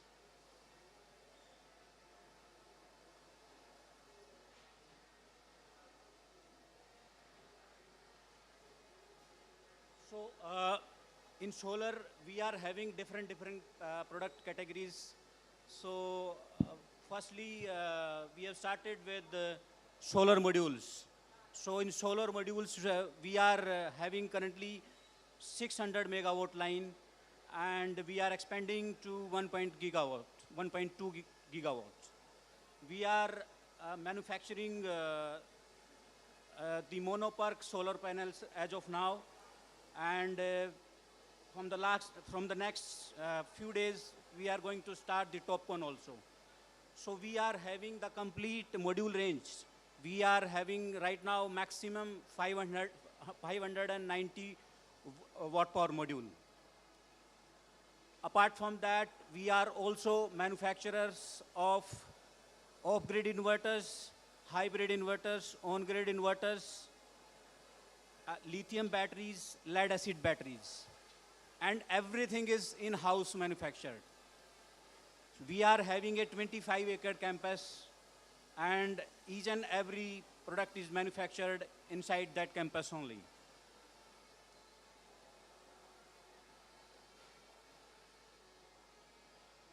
So we are having the off-grid inverters, MPPT inverters. I think it's not clear.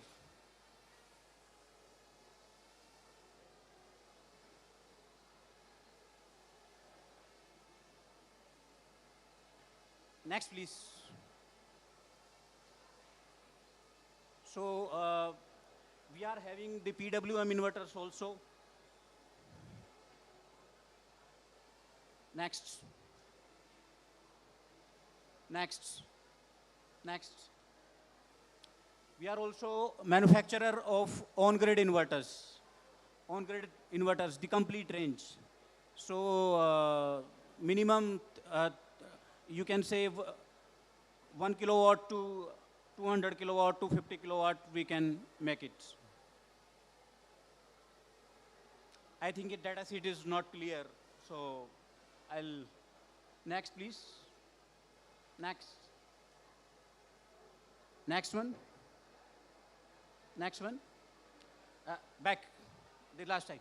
We are also making the hybrid inverters. So initially, we have started with 5 kilowatt, so we can go up to any capacity for the hybrid inverters. Next. Next one. As I was talking about the solar panels, so this is our monopark half-cut solar PV module. It's between 540 to 555 watt power. And it is having 21.5% efficiency. Next. This is mono per half cut. This is 590 watt. And the efficiency of the module is 21.5. Next. We are also, I told you, we are manufacturer of the batteries, so storage solutions, all kind of storage solutions we provide. This is our lithium battery. So it is portable, you can carry it anywhere. This is our lead acid battery.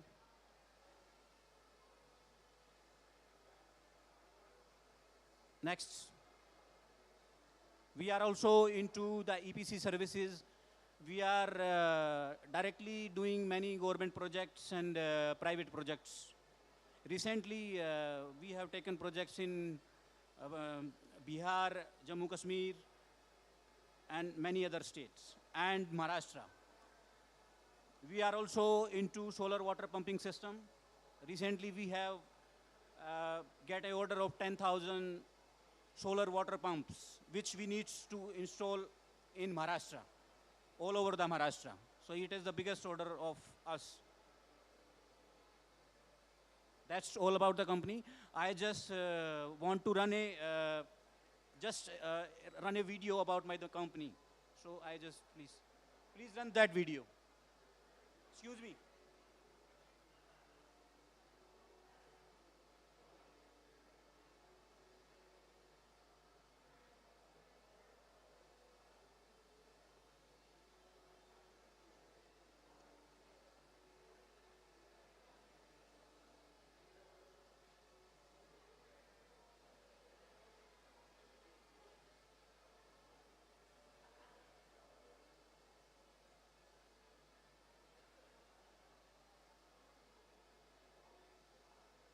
So as I told you, we have started in 1946.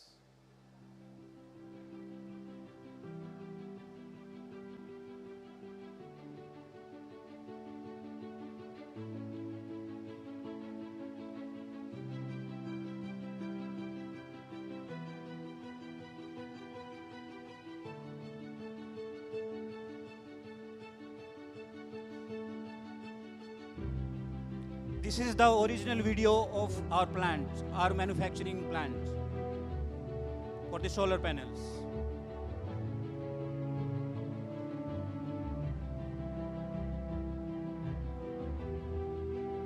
Everything is done by machines. There is no manual work. Everything is automated.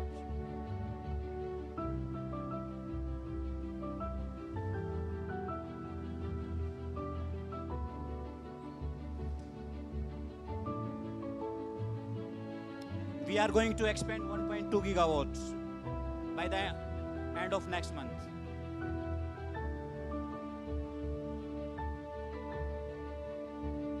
This is our entire campus, 25 acres. It's a 25-acre land. So all the factories are inside this complex only.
So this is our R&D team.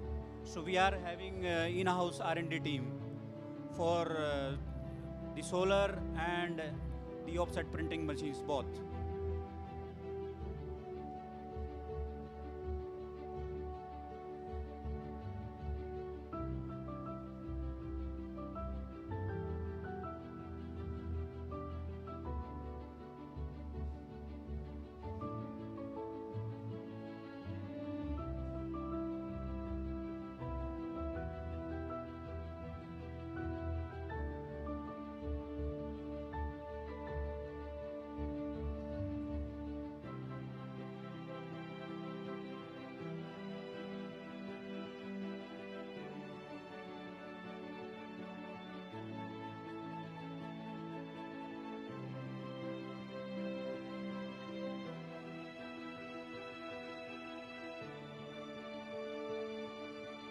So we have all the products, small panel to big panel, all, everything.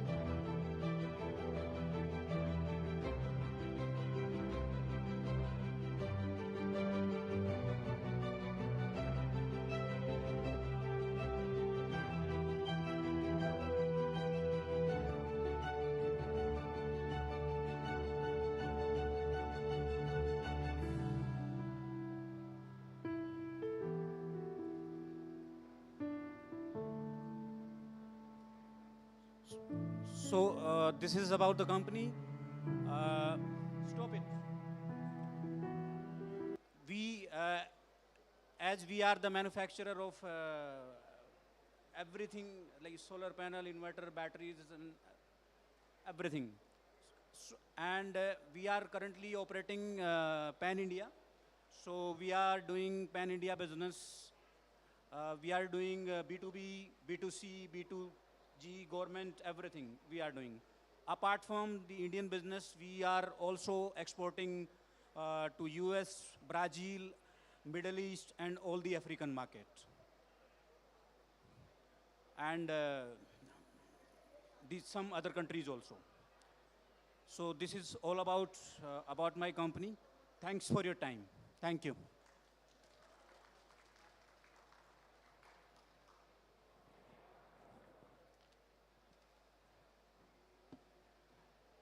Well, can we acknowledge this part, ladies and gentlemen? Mr. Pavan Kumar, General Manager, ADM Solar. Thank you so much. Thank you.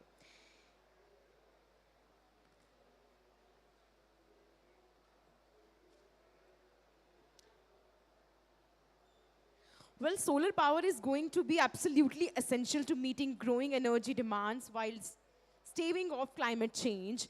So in this matter, I would like to call all the panelists for the panel discussion, and the topic of the panel discussion is the role of energy storage in balancing supply and demand in Maharashtra.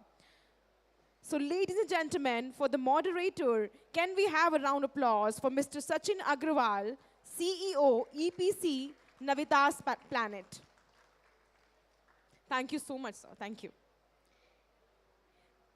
Now I would like to invite Mrs. Shivani Borthakur, Manager Product and Solution, Ningbo De Inverter Technology Co. Limited. Can we have a round of applause?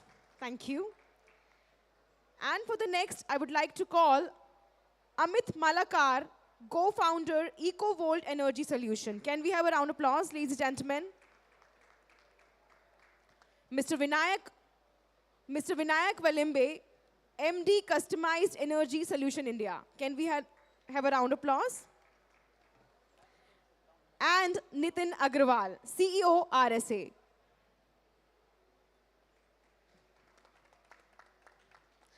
Thank you so much.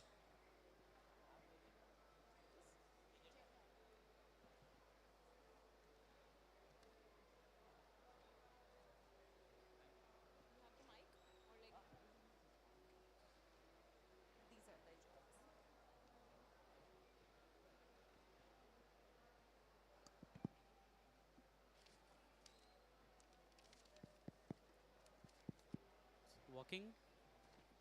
Hello? Is this working? This one is working.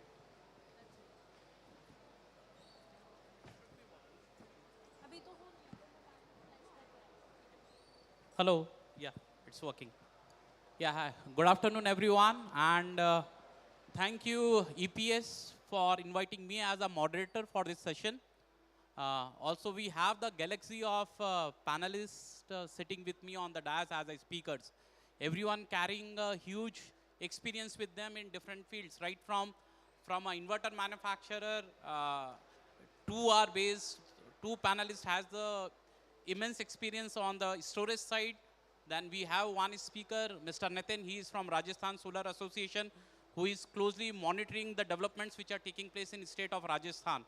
So we would have lot of insights which would be coming from the state of Maharashtra as well as from the Rajasthan. So to set the background and the context of the discussion, I will share some lights on how the Maharashtra is placed in terms of overall energy matrix. So if you look at the total contracted capacity of Maharashtra, as I stated, it is close to 44 gigawatt. And MSEDCL is the distribution company which holds close to 34 gigawatt. Out of 34 gigawatt, if you need to further break it down, 60% still comes from the fossil fuels, or to be very precise, it is 58%, which comes from coal, and 22% it comes from wind and solar, and balance 10% nuclear to some extent, and then there are very small other RE sources. But fast forward it to 2032, what we are seeing is there is an exponential growth in power requirement in the state of Maharashtra. And the numbers would be skewed towards RE power. With current capacity of 4 gigawatt coming from solar, we are seeing that it will increase to 24 gigawatt. Similarly, there would be a rise in wind power, but then to a limited extent. And the new additions of source of power will be coming from pump storage, which is again a very new and exciting field, which will play a major role in the storage. And of course, we have the on-grid battery solutions, again, which we will dissect for our discussion into two halves. So one would be for the grid application, and the other one would be for the household and CNI application, which is not of the megawatt or the gigawatt scale, but yes, they will be having a pivotal role to play. So we will start with introduction of, I will start with me and then with all the panelists. So hi, I am Sachin Agrawal, CEO of Navitas Planet. We are into the module manufacturing, having a 2 gigawatt capacity. Our allied companies, they are into manufacturing of batteries, transformer. We have done the backward integration for modules, so we have our own EVA manufacturing. Then we are into the EPC and IPP. And in addition to it, we are now getting into the solar park development. Already our first park is coming up in Maharashtra, that is at Sholapur. And we are expanding to Rajasthan, where we are coming up with a solar park of 800 megawatt AC, and followed by Rajasthan and MP. So I will request my panelists on left-hand side to give their introduction, and then we will deep dive into the topic.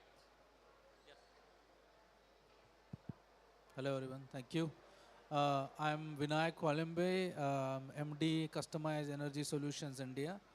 Customized Energy Solutions is a consulting and a services firm. We are based in Philadelphia. Our office in India is in Pune. We are essentially an expert of electricity markets, and on the consulting side we focus on emerging technologies, that is energy storage or e-mobility or hydrogen. We run an industry alliance called India Energy Storage Alliance. Now we have about 160, 170 members, including international companies as well as industry conglomerates or even academic institutions or research institutes. Please check out India Energy Storage Alliance as well. It will be helpful. We do conduct a lot of education sessions for the industry. Thanks. Hello, my name is Shivani Bothakur. Currently, I'm working in Day, India.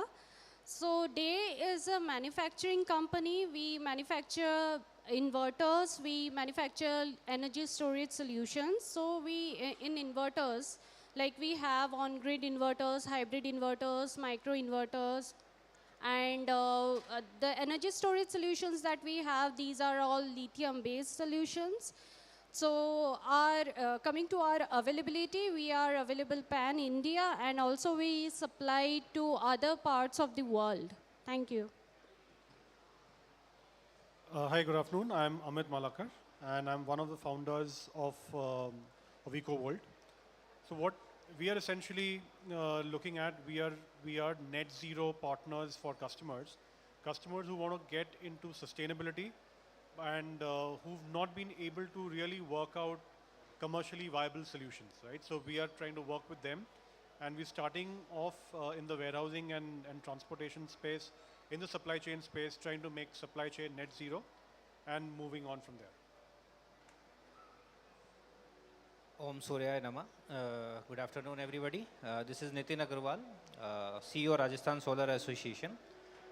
Rajasthan Solar Association एक bridge है between the Rajasthan Energy Department and government and private players, renewable sector private players.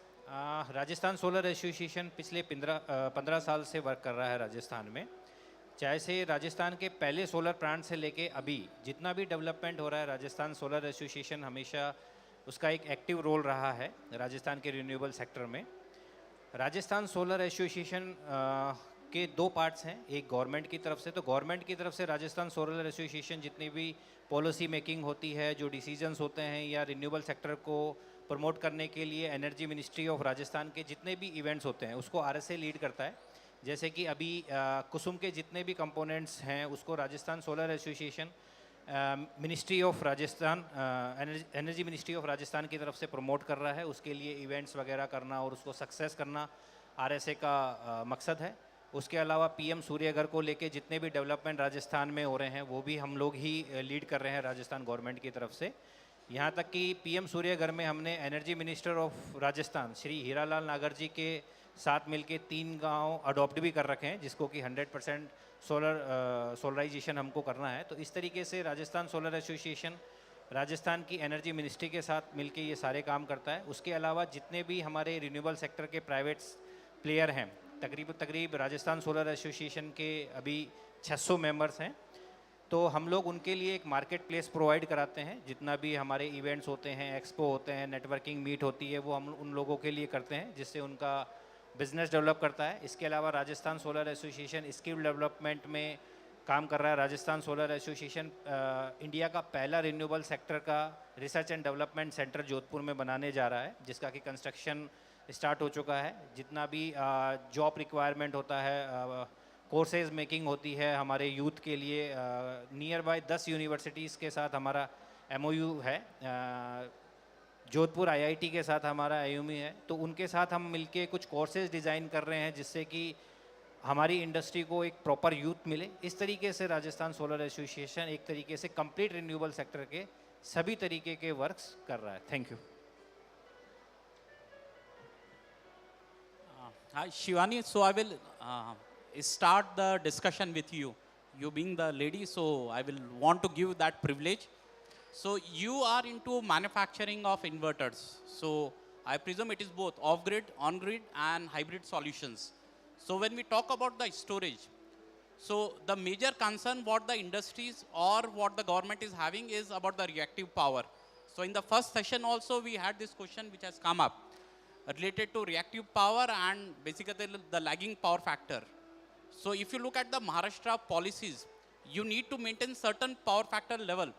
The moment you go below it, the discoms are going to penalize you. So what are the solutions your company can provide to mitigate reactive power issues? So once you would have answered it, probably any panelist would like to add something, you can build on from what she has said. So, before going further, I'll just give you an overview of what exactly reactive power is. So, reactive power, you can also call it as VAR power or wattless power and even non-useful power, though I don't understand why it is called as non-useful power, because reactive power plays a vital role in our electrical world.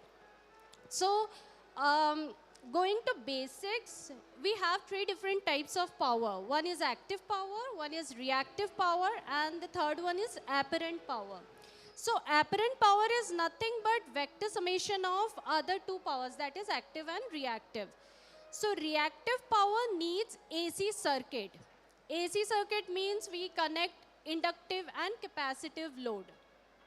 So this inductive load or capacitive load, it stores energy. So energy to create magnetic field around this coil, that is inductive load, or to create electric field in case of capacitive load. So this is nothing but reactive power. So coming to the next term, that is power factor. Usually inverters, it is said as unity power factor. Unity power factor means it does not have any reactive power. Our load is purely active.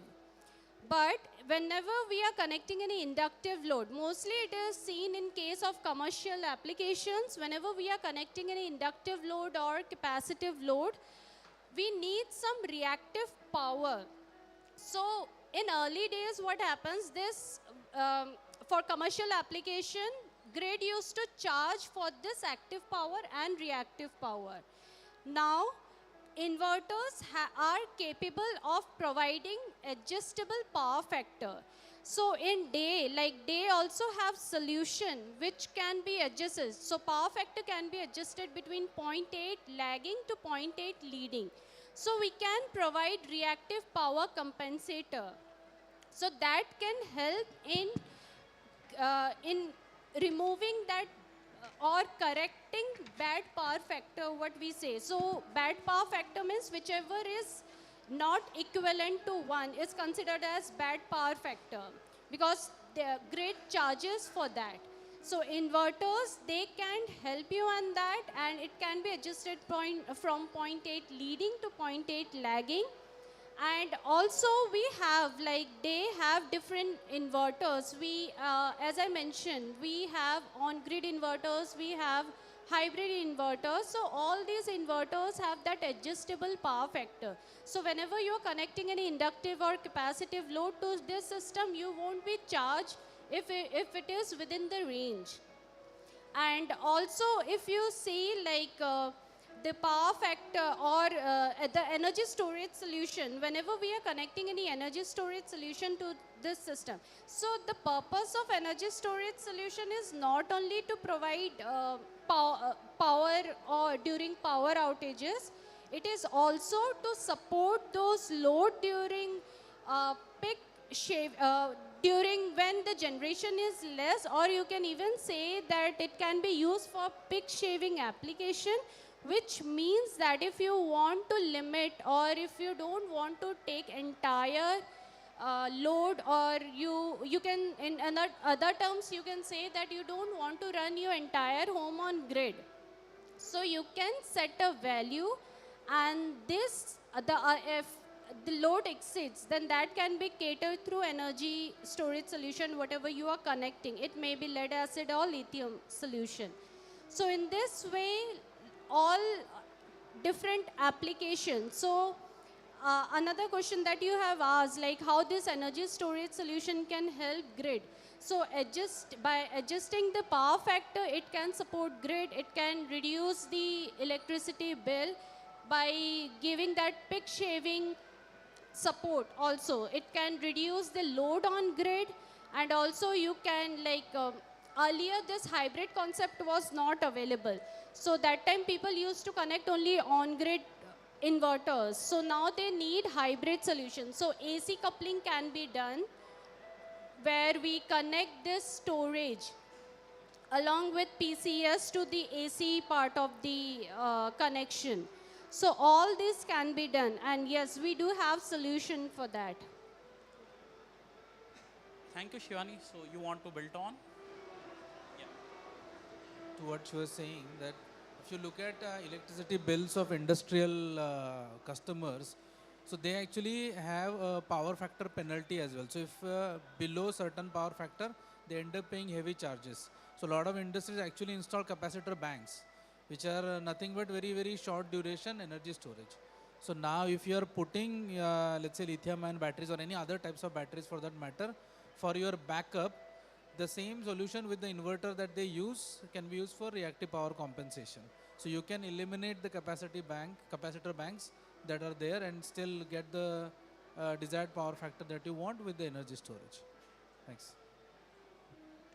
So just to add on, so when we talk about let's say 132 kV, 220 kV or 400 kV substations, so they have the capacitor bank within their own systems which maintain the power factor. But right now with the ingress of various KUSUM schemes, where mainly you are feeding power to 33 kV or at 11 kV, those substations are not equipped to handle the reactive power, because till the inverter level you will be able to maintain. But after inverter, the moment the transformer comes in, and then you have the other loads which will be coming in, there are going to be issues in future where the reactive power is going to be a big hurdle. The developer right now, so when we talk about KUSUM, it is basically, we are talking about the farmers or we are talking about the small developers. And nobody in their financial model consider the reactive charges or the penalties that are going to be levied. So this is one of the major critical thing that probably a developer or a producer needs to think in while calculating their financial model, and they should go for the solutions which are available in the market. So Nitin, any take on this from you, that how Rajasthan is able to mitigate or how they are addressing this issue? Thank you Sachin ji. आप या तो ये background music थोड़ा कम कर दीजिए, इसका थोड़ा बढ़ा दीजिए, क्योंकि एक दूसरे की आवाज़ ही नहीं सुनाई दे रही है हमको।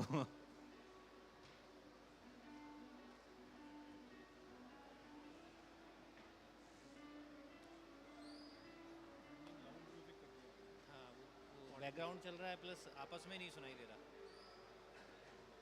शायद वो बाहर गए करने। मैं स्टार्ट करता हूँ। मैं थोड़ा सा इसमें इसको टॉपिक का जो हेडिंग है उसको चेंज करना चाहूँगा। ये स्टोरेज के बारे में सिर्फ ना महाराष्ट्र है, ना आंध्र प्रदेश है, ना तमिलनाडु है, ये ऑल ओवर इंडिया का इस समय एक सबसे ज्वलंत मुद्दा है। मैं बिल्कुल जैसे कि अभी टेक्निकल शिवानी जी ने बहुत अच्छे से बताया कैसे होता है, क्या होता है, फिर अमित जी ने उसको ऐड किया, सचिन जी ने अभी उसमें बताया कि क्या अभी सबसे ज़्यादा ज्वलंत इस समय समस्या है। मैं आपको रियल फैक्ट्स बताता हूँ अभी कि सिर्फ अभी मैं अगर राजस्थान की बात करूँ, ऑल ओवर इंडिया का अभी हमारा जो टारगेट है रिन्यूएबल एनर्जी का, वो 600 गीगावाट्स हो चुका है, जो कि अभी 10 दिन पहले हुआ था। पहले हमारा ये 500 गीगावाट्स था, जो कि 2030 तक का था। लेकिन अभी हमने राजस्थान ने सऊदी अरबिया से एक टाई अप किया है 7 गीगावाट्स का, जिसने रातों रात हमारे इंडिया का जो टारगेट है वो 30% बढ़ा दिया, यानी कि 600 गीगावाट्स हो चुका है। तो राजस्थान का आज की तारीख में जो रिन्यूएबल का टारगेट है वो 260 गीगावाट्स है, जो कि पहले 200 गीगावाट्स था। इसमें सोलर का जो टारगेट है वो 180 गीगावाट्स है। उस 180 गीगावाट्स में से अभी सिर्फ और सिर्फ 23 गीगावाट्स हुआ है। तो आप देखिए कि 23 गीगावाट से वो 180 गीगावाट्स का जो सफ़र है वो हमें मात्र 6 साल में पूरा करना है। मैं मानूँ तो 5 साल मान लीजिए, क्योंकि 2025 आने वाला है, 2030 का ये टारगेट है। अभी करंटली 30 गीगावाट्स के टेंडर जो सोलर के हैं वो बिल्कुल लाइव हैं राजस्थान में, जो कि कुसुम के सारे कंपोनेंट्स में और पीएम सूर्यघर में सभी को मिला के गवर्नमेंट के जो टेंडर्स हैं, बिल्डिंग के जो टेंडर्स हैं, टोटल 30 गीगावाट्स के ओपन है, जो कि अभी 2 साल के अंदर अंदर पूरे होने हैं। गवर्नमेंट ने टेंडर सारे कर दिए, सबको अलॉट कर दिए, हर बंदा प्लांट लगाने में लगा हुआ है, लेकिन किसी ने भी ये नहीं देखा कि उसका यूज़ कहाँ करेंगे हम, क्योंकि ये जितना भी जनरेशन होगा वो दिन में होगा। गवर्नमेंट ने एक सिनेरियो बना लिया कि किसान को जो एनर्जी है वो दिन में चाहिए, जबकि ये बिल्कुल गलत है। मैं राजस्थान से हूँ और कृषि बैकग्राउंड से हूँ, मैं खुद एक किसान, मेरी फैमिली रही हुई है। राजस्थान में जितनी भी कृषि होती है उसमें जो पानी चलाया जाता है वो नाइट में चलाया जाता है, कभी भी दिन में नहीं चलाया जाता, क्योंकि दिन में पानी चलाने से फसल जल जाती है।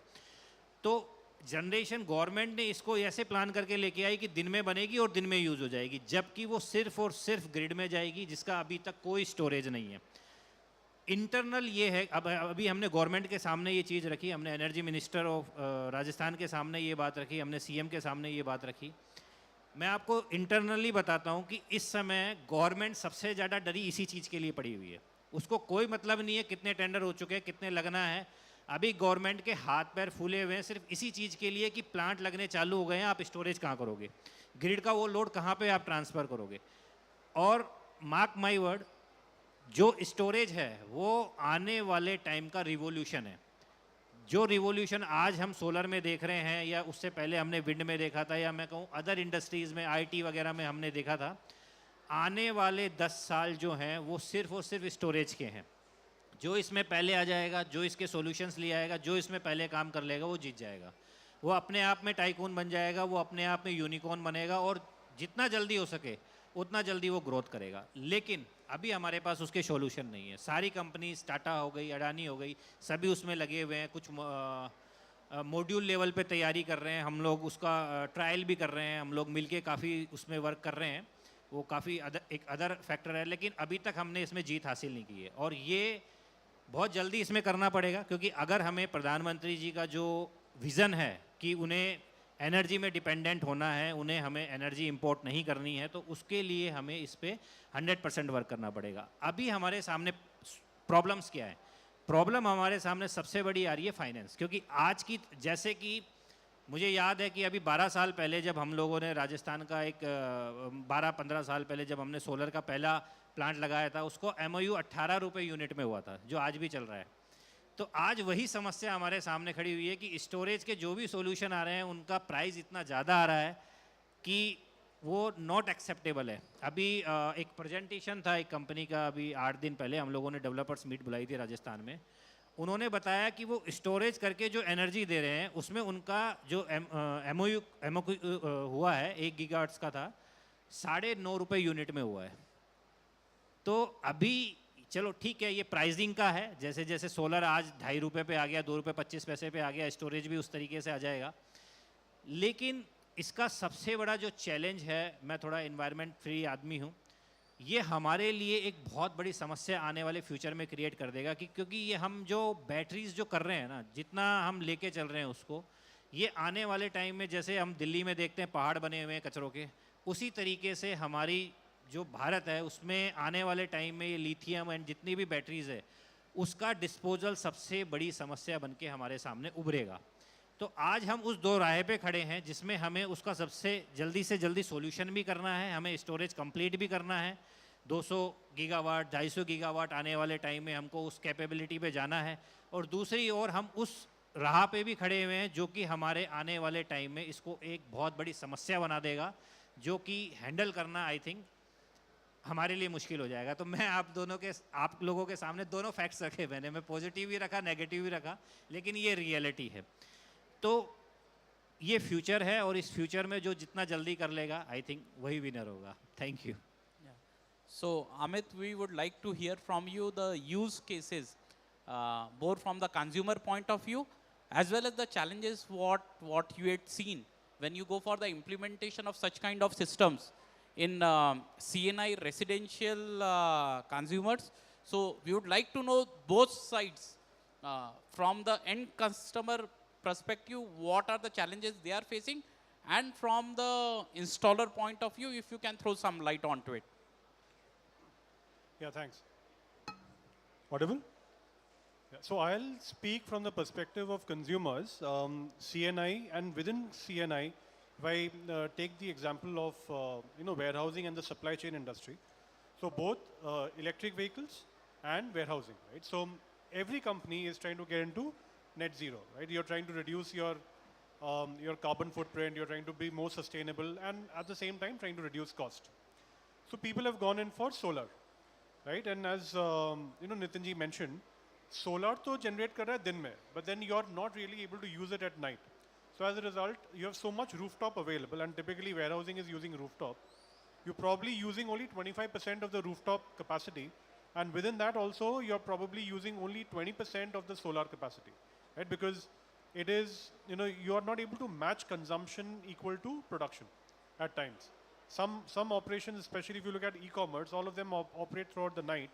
In night you have no solar and you have more energy consumption, right? So you're not really able to offset. So companies are now looking at whether battery storage can help to offset. Now with the reducing price of lithium, it's looking like a possibility, right? That's number one. Number two, when it comes to electric vehicles, again, you're saying that electric vehicles are supposed to make life more sustainable, reduce your carbon footprint. Now the energy which is being pumped into electric vehicles is still coming from coal, right? It's still coming from fossil fuels. Again, companies are looking at, can we use rooftop solar? And so this is always a a big use case that what we are not able to consume during the solar production, we'll pump into a battery which can go into a car and which can then operate, right? So again, this is a very theoretical use case which has not been made practical as yet. And again, when it comes to the warehousing and transportation companies, this is an attempt. And we are trying to partner with companies to see that, number one, can we use storage to improve the efficiency of solar and reduce the carbon footprint, reduce cost, and make it more prevalent? That's number one. And number two, can again we use solar to then push into the batteries of electric vehicles and then make transportation more sustainable, because 25% of the emissions is related to transport, right? So whenever there's winter in Delhi, you will have diesel ban, you will have diesel generator ban, and all of that is because you're throwing out so many fumes on the road. So I think what we are looking at is one sector, so the warehousing and transportation sector, and in that, how can we make solar more effective in meeting business requirements? Sustainability and profitability, they have to go hand in hand, and that's the problem we're trying to solve. So Amit, so just wanted to understand what is hindering the usage of storage in a probably not in a massive scale, but at least to a sustainable level where we can see that there is a drastic improvement in the adoption of energy storage system applications for the various CNI consumers. Yes, thanks for this question, Sajjan. So obviously, we heard one example that solar was at 18 rupees and it's come down to 2.5. So as technology gets better, prices come down. So customers have been waiting. So one of the hindrances was a high cost, the prohibitive cost. Now costs have come down, but still it's a pretty heavy capex. So financing is now the next stumbling block, especially when it comes to batteries. Same reason, right? I've spent a fair bit of time in the EV industry where banks would lend out loans to taxi companies for diesel vehicles at 8%, 9%, and for electric vehicles at 14%. A similar thing is being played out in energy storage, lithium-based energy storage, where while the capex has come down, the cost of financing hasn't come down, right? So, and everyone's looking at reducing OPEX and financing solutions, to come to this level of OPEX reduction hasn't become as prevalent as it would be. So, better leasing solutions is what, we are trying to bring out in the market. Thank you, Amit. So, Vinayak, next question is for you. So we are looking both the challenges and the solutions. So the question is, what are the technical, financial and regulatory challenges that you see or which is hindering the widespread energy storage adoption? And then what would be the probable solutions for it? Thank you. Well, that's a loaded question. I mean, there is a lot to discuss there. But let's take one thing at a time. So first is, the challenge is that high capital cost or also some of the contracts that we learned from the Rajasthan Solar Association.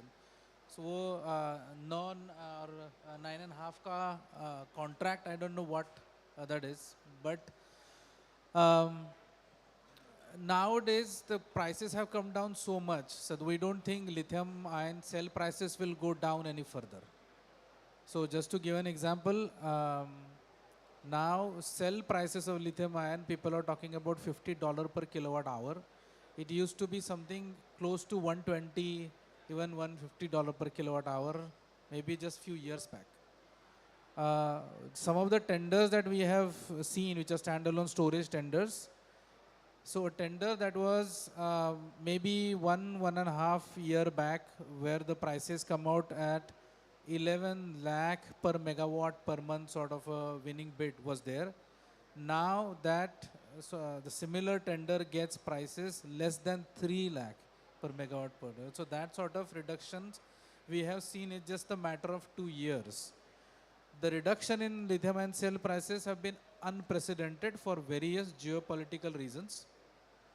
First, the prices went up a lot when the Ukraine war started because of the supply chain issues. But supply chain issues have been resolved to a certain extent.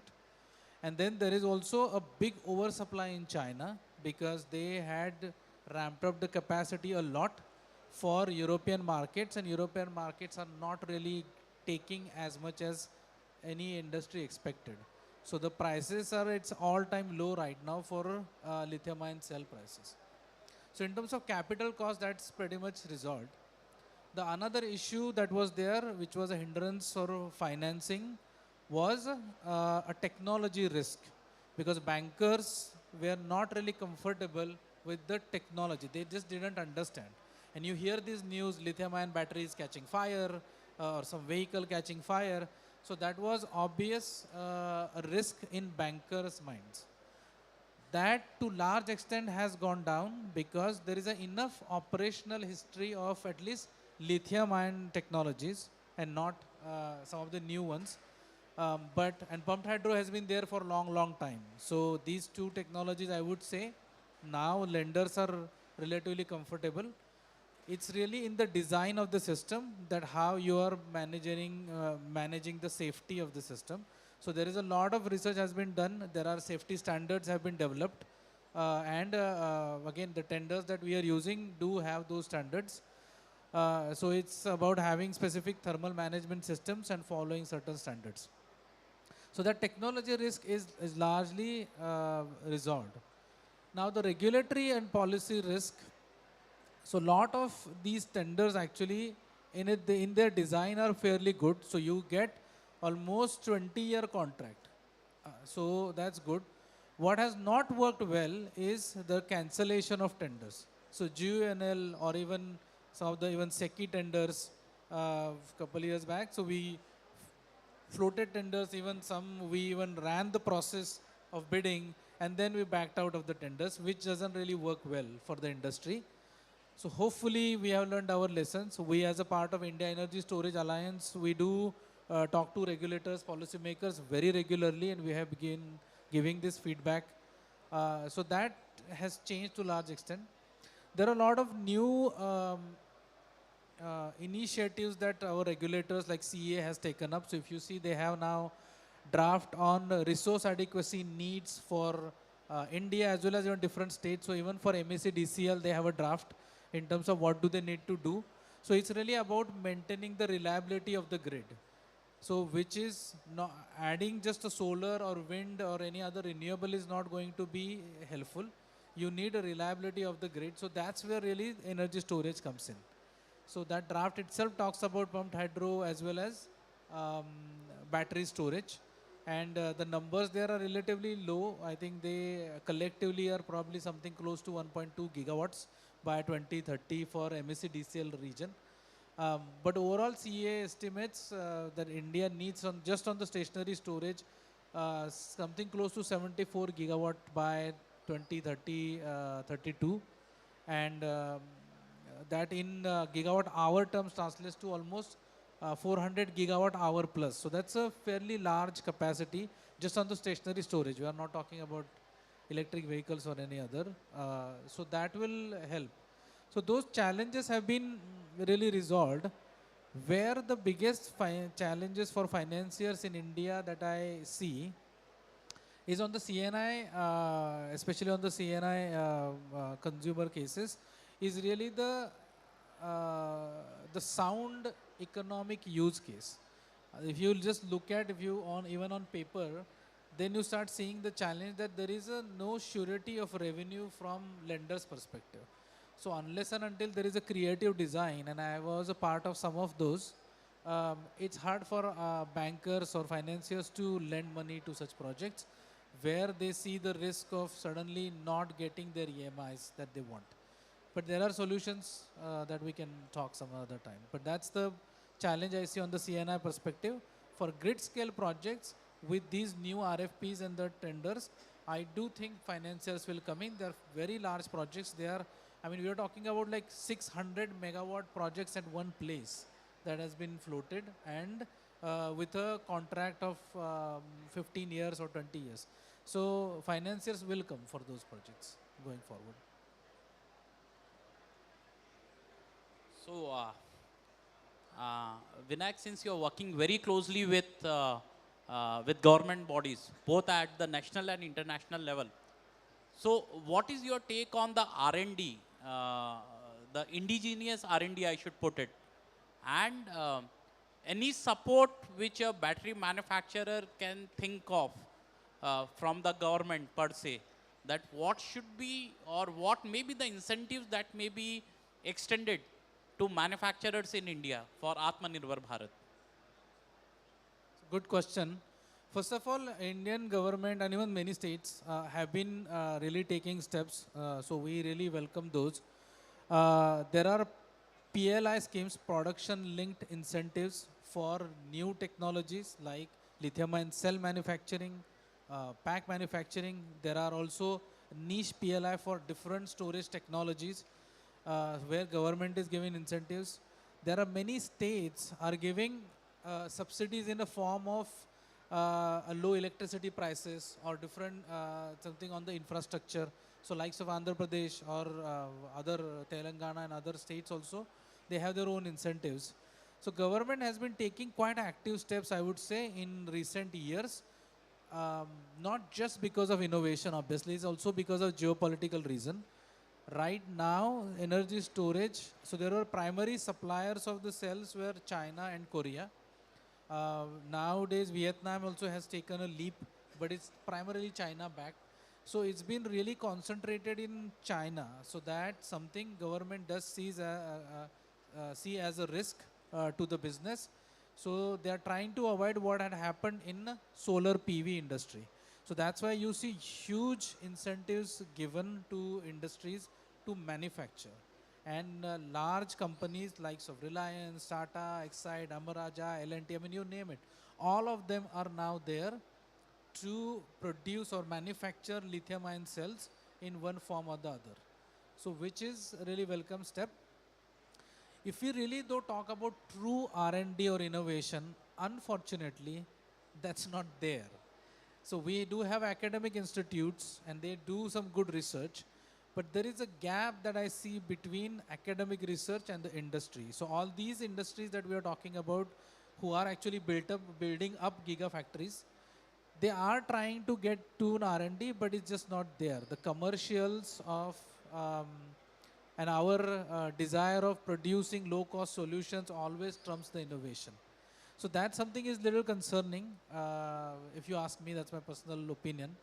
I haven't seen a good bridge from academic research in India to what goes in the commercial. So a lot of even new commercially successful companies like, let's say, Ola Electric. I would call them, it's because they have now fairly established themselves as a player in electric vehicle segments. But those are, if you see the innovation is not really there. The innovation in terms of it's obtaining operational efficiencies, which is again, it's extremely important for a business. But just in terms of technology innovation, I think India needs to really do better. And government has, again, there are like startups and others. So we have a lot of incubators. I personally mentor a lot of startups.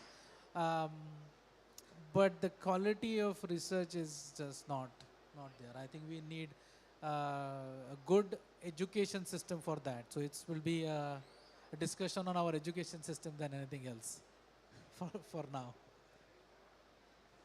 So interesting insights which has come up that still as India we lack R&D in the storage system. We are more into the assembly rather than innovating something on our own. We had must miss the solar PV bus, and it is with China. the lithium ion, not the mining, but for processing, China is the biggest player. So in terms of reserves, China is 6th or 7th number in the world. So they are, I should say, they had leapfrog what they had and what they can process. So if I take about oil, so we don't have the reserves for oil. But when we talk about the processing of the oil and then cracking it into the various subunits, so we see that one of the biggest refineries in India at Jamnagar by Reliance. So we need to think something innovative, something different than what everyone else is doing abroad, which can take India ahead of the existing players in the world, mainly the China in storage. So the panelists, if they want to comment anything on the topic, or I think we should keep it open for the distinguished guests who are sitting here. So if they would like to comment something or they want to add anything on what we had discussed. Sachin, I'll just add one point on innovation. So obviously R&D and all of that, talent, all of that is important, right? But then also at the same time, we Indians are very smart when it comes to the word we call jugaad, right?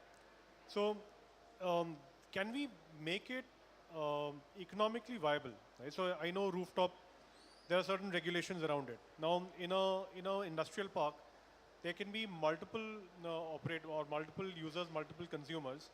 Can there be a way in which we then create, like 3 or 4 consumers coming together?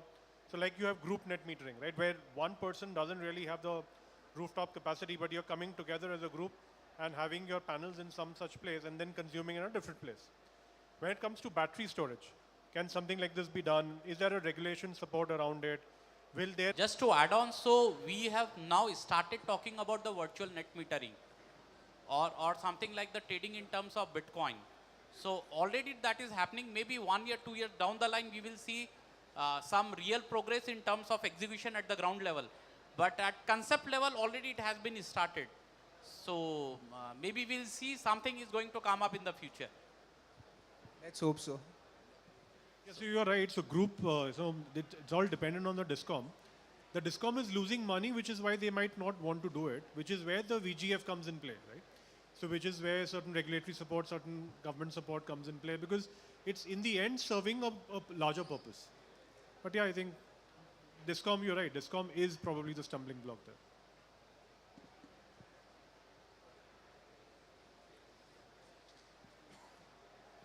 Yeah, my question was more for Shivani, given that I think we've talked about the overall opportunity for energy storage coming up. Nitinji talked about the Rajasthan example, that there is too much of energy getting produced but nowhere to store. And then we talked about the challenges, that there are safety issues that are getting addressed. Commercial issues, I think, probably still persist according to Nitinji, but what Vinayji said, that it's probably lowest and can't go any lower. So as a manufacturer of energy storage solutions, want to hear your views both on the commercial side and as well as from a financing perspective, because also technically would the energy storage solutions come under the priority sector lending from a bank perspective, and will that help in getting better financing solution? Maybe you can also add from a PSL perspective if you see that opportunity. And my last question is also more from the point that we talked about, that China is much ahead in the race when it comes to storage. So as a domestic manufacturer, how do you see the scale that we are at today, and whether that scale can ramp up given the opportunity that is there? Sorry, bunch of questions, but if you could help us. Seeing the, first of all, it is like awareness that we need. So we have different chemistry, even in lithium. We have NMC, we have LTO, we have LFP. So commercially, if you want to design a system, seeing the most safest chemistry that we can see and commercially which is viable is LFP chemistry. NMC mostly used for electric vehicles, because in electric vehicles we have that size and weight restrictions. So for that we need to understand that, and also the life cycle. So energy storage, whenever we are adding energy storage for maybe for residential or maybe for commercial, we need to understand certain factors. We need to understand its depth of discharge. We need to understand its cycles. and other things. So we also have lead acid batteries as well. But if we install lead acid batteries, then we have to see its replacement cost and all other things whenever we are designing a system.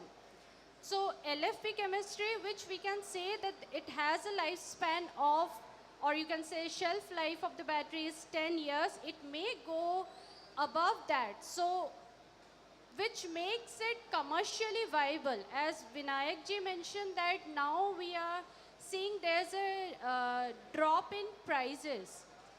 So awareness about this lithium batteries. Do you see the prices going further down, or you think the prices are at rock bottom and will not go any further below? We are expecting that it will go beyond that, depending also like how people adopt that. Whether now we have this electric vehicle and other requirement where we need energy storage solutions. So worldwide, if we see, we are facing that power crisis. So we need some storage solution, and diesel, I believe soon it will, government will ban that all over India or in other parts of the world. So we need that, and because of its requirement, there will be further decline in the price of this energy storage solution. So indirectly that would affect the overall cost of solar plant. And coming to its development or R&D, Day is actually from China. So we have dedicated R&D team there. So our R&D team, they see we are supplying worldwide.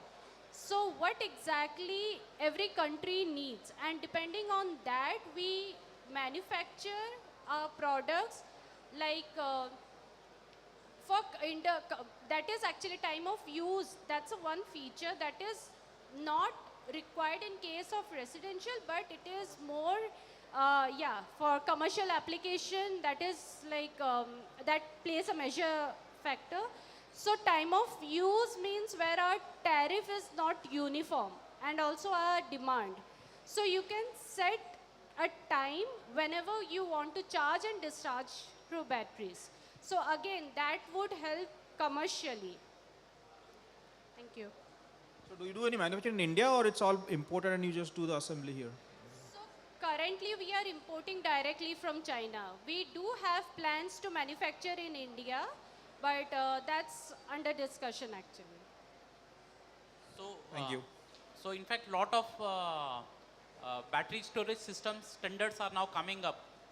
Those are the hybrid tenders, where now government is putting it mandatory to have the manufacturing facility in India. So the kind of uptake we had seen in solar panel manufacturing, similar trend we will be seeing in the battery storage manufacturing, and lot of companies are being forced to put up the manufacturing facility in India. So I'm aware of the companies who are setting up their factory, big gigawatt scale factories in Bangalore, in Pune. So yes, we will be seeing lot of action which is going to take place in the storage space. So that is also a reason that I don't think prices will come down any further. See, what we have done is we have looked at the materials that go into making a cell. So material का जितना price है उतना तो लगेगा ही उस cell बनाने में. So we are not even adding margins of manufacturing on top of that right now. So again, it's really a temporarily big oversupply in China. What happens is when you start promoting domestic manufacturing, any company takes time to perfect manufacturing. So you will see a higher wastage in initial years from all these manufacturing plants until they stabilize the process. So the utilization of manufacturing plants in India will take some time until they reach their optimum capacity. So that means the Indian manufacturers will produce at higher cost these cells than China, and to make us competitive, government has put duties on import. So those are the reasons. I think it is going to be challenging for us to see further decline in prices.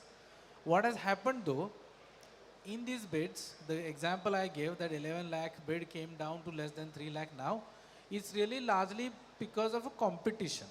So bidders who want to win for strategic or other reasons may have bid lower than what actually they will make money. So they may not really make money from that particular project, but again, I mean, they may have other reasons to bid for that. So you may see some things because of the competition, because there is also advantage as a first mover. You also want to learn things. So companies may be doing things strategically speaking, but it's not really sustainable. The prices that we see in near future, I really will be very surprised if they go down any further. And from a financing perspective, where do you see at what rates are banks willing to lend today? At what percent rate of interest? And where do you see it becomes viable? At what point do you see it? Yeah, so we just recently had a meeting with our members of India Energy Storage Alliance. The CA is asking us to give inputs on financing mechanisms. So looking at multilateral agencies to other, I mean, likes of ERIDA is willing to hedge. So we're talking about different financial instruments as well, and globally what has happened. Unfortunately, given like such a low bidding prices, it has become challenging for bankers to see the case to finance. So that is a little challenge at this point of time. So there is no set financing. Just as an example, right? You take home loan as the most secured asset from a bank perspective, right? So the home loans typically will be at 8 or 9%. You look at unsecured loan like credit cards or other kinds of cash loans, etc., which could be at higher end of 25-30%. At what point do you see, where do you see financing for storage coming in today? At what rate of interest? Is it like 16-18%? Is it 12-14%? So it's between 12 to 15%. But again, the precedents are not this. I'm hesitating giving these numbers because case to case they are going to change a lot. So what we see, so there are different types of financing. So primarily what we are interested in, project finance, meaning the asset is the collateral for the financier. So that is a little challenging. So what happens is there are what we call balance sheet financing. So bigger companies put their own balance sheet and then they get good financing terms. So that will happen for big companies. But if you want to get a project finance or what we call as a non-recourse finance, meaning if anything goes wrong, all banks can do is take that asset and then either sell or do something with that. So that non-recourse finance has been a challenge, although again, the things are in place. So now we have a contract, so whatever bankers need that are there. But given such a low bids, the coverage ratios that banks seek, so banks typically would ask for 1.2, 1.3 sort of a coverage for their loans. So that looks little challenging. So I don't know how bidders will make a case for it.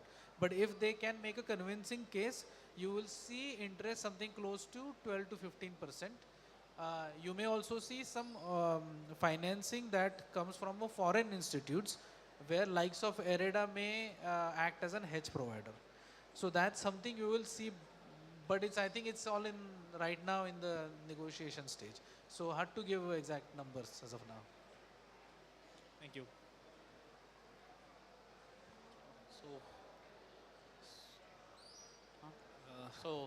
Thank you everyone. मेरा एक point और था इसमें, जैसे कि हम manufacturing की बात कर रहे थे कि मैन्युफैक्चरिंग जैसे ही हम लोग बढ़ावा देंगे बैटरी का और इसका, तो प्राइजेस कॉम्पिटिटिव होंगी और हम लोग उसमें आएंगे. मैं बिल्कुल इससे अपोजिट सोचता हूँ. अभी इंडिया में ऐसा नहीं है क्योंकि हम लोग इन चीज़ों के लिए तैयार नहीं हैं. पहले हमें तैयार होना पड़ेगा. जैसे कि R&D की बात करी थी, जब तक हम उस चीज़ को बढ़ावा नहीं देंगे तब तक हम उस चीज़ को नहीं कर सकते. मैं एक सबसे बड़ा एग्जांपल देता हूँ. हमारी गवर्नमेंट ने मैन्युफैक्चरिंग को बढ़ावा देने के लिए सोलर मॉड्यूल को कंपलसरी करा, जिसे DCR हम कहते हैं, कि हम DCR मॉड्यूल लेंगे और इंडिया में होना चाहिए. PM सूर्यगर में भी हम उसको कर रहे हैं. राजस्थान के अभी कुसुम सी के जो टेंडर हैं उसमें भी DCR कर रहे हैं. उन्होंने लगा दिया, लेकिन हम तैयार नहीं थे. आज 2 मॉड्यूल मैन्युफैक्चर हमारे साथ बैठे हुए हैं, ओरिएंट से हैं, नेविटास से हैं. 60%, आप लोग भी जानते हैं, DCR मॉड्यूल 60% महंगा मिल रहा है. क्यों? क्योंकि सिर्फ इंडिया मैन्युफैक्चर. 60% लाइक वो 12 रुपये है, ये 19 से 20 रुपये पड़ रहा है. तो नहीं है हम लोग तैयार। सारा स्नैरियो बिगड़ जाता है, सारी कोस्टिंग बिगड़ जाती है, सारा बजट बिगड़ जाता है। आज उन लोगों ने जिन्होंने टेंडर ले लिए वो रो रहे हैं राजस्थान में, बिकॉज गवर्नमेंट ने तो बोल दिया मैन्युफैक्चरिंग को बढ़ावा देना है, इंडिया को करना है, बट हमें पीछे से प्रिपेयर रहना पड़ेगा किसी भी चीज़ के लिए। आज सोलर मॉड्यूल सबसे बड़ा एग्जाम्पल है इस चीज़ के लिए। Am I right, sir? I'm having a different take. So, जब हम सोलर लेकर आए थे, so I'm talking about 2010-11. So I'd installed, at that point of time I was working with Reliance Power. So the project has come up in the state of Rajasthan, Pokhran. So we had set up 40 megawatt plant and the tariff was 17.91 rupees per unit. So why government has allowed and accepted that kind of tariff? It is basically to promote Indian module manufacturer to have the first-hand experience, and then probably with the experience your prices are going to come down. So this is the same revolution what we are going to see in the cell manufacturing.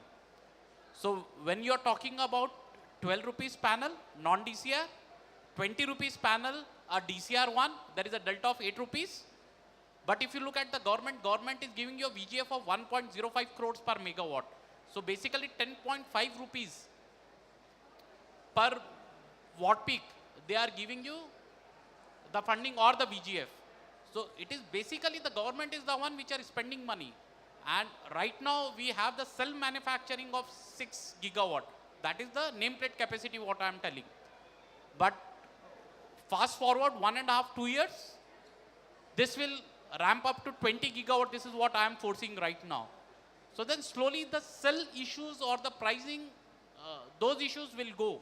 And again, the government is not going to give you VGF 2 years down the line. So this is how the technology evolution should take place.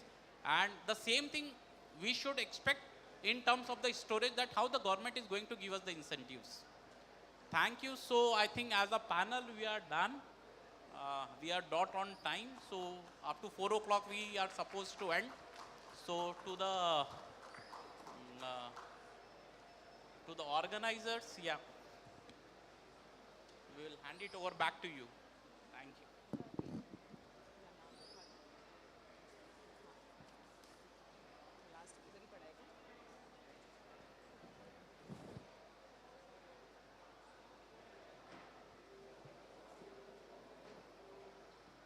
Anybody is having any questions?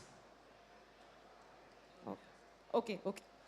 Well, thank you so much. Can we have a round of applause for this panel discussion? The role of energy storage is in balancing supply and demand in Maharashtra.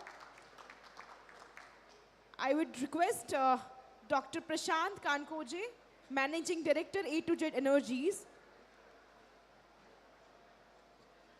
Yes, so he can felicitate the panelist of ours. Yes. Can we have a round of applause, ladies and gentlemen? Well, I have heard somewhere that one of the most cheapest thing, free thing, which is with us, is solar power, right? सब चीज़ के लिए हमें pay करना पड़ता है, but the energy which is coming from sun is actually free, and they guys are doing that. So can we have a round of applause? Entire exhibitors, visitors, whosoever is here. Thank you so much. And for the first felicitation, I would request Sachin Agrawalji, CEO EPC Navitas Planet. Can we have a round of applause?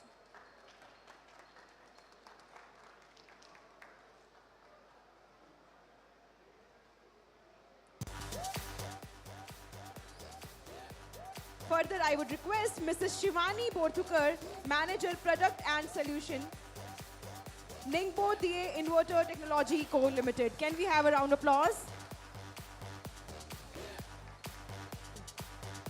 Thank you, Shivani. Next, I would request Amit Malakar, Co-Founder, EcoVolt Energy Solution. Can we have a round of applause?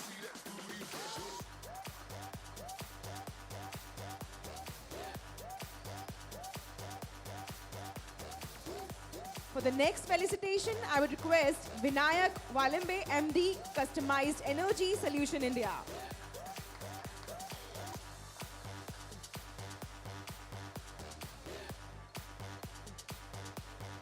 Nitin Agarwal, CEO, RSA. Can we have a round of applause, ladies and gentlemen? Thank you so much, each of our panelists and the moderator, for this amazing round of panel discussion, the role of energy storage in balancing supply and demand in Maharashtra. Well, EPS 2024, can we have a group photo, please?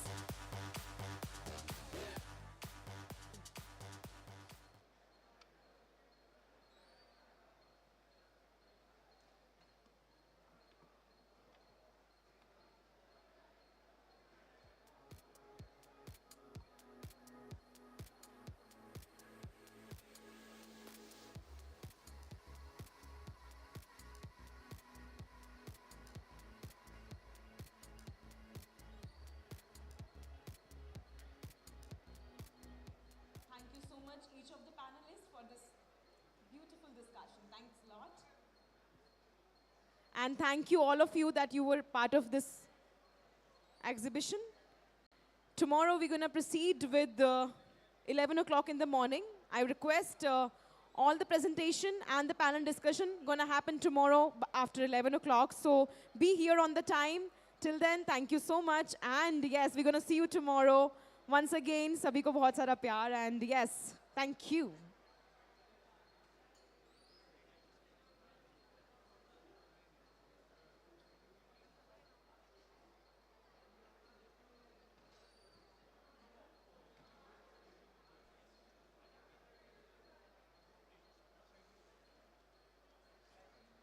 Check. Hello.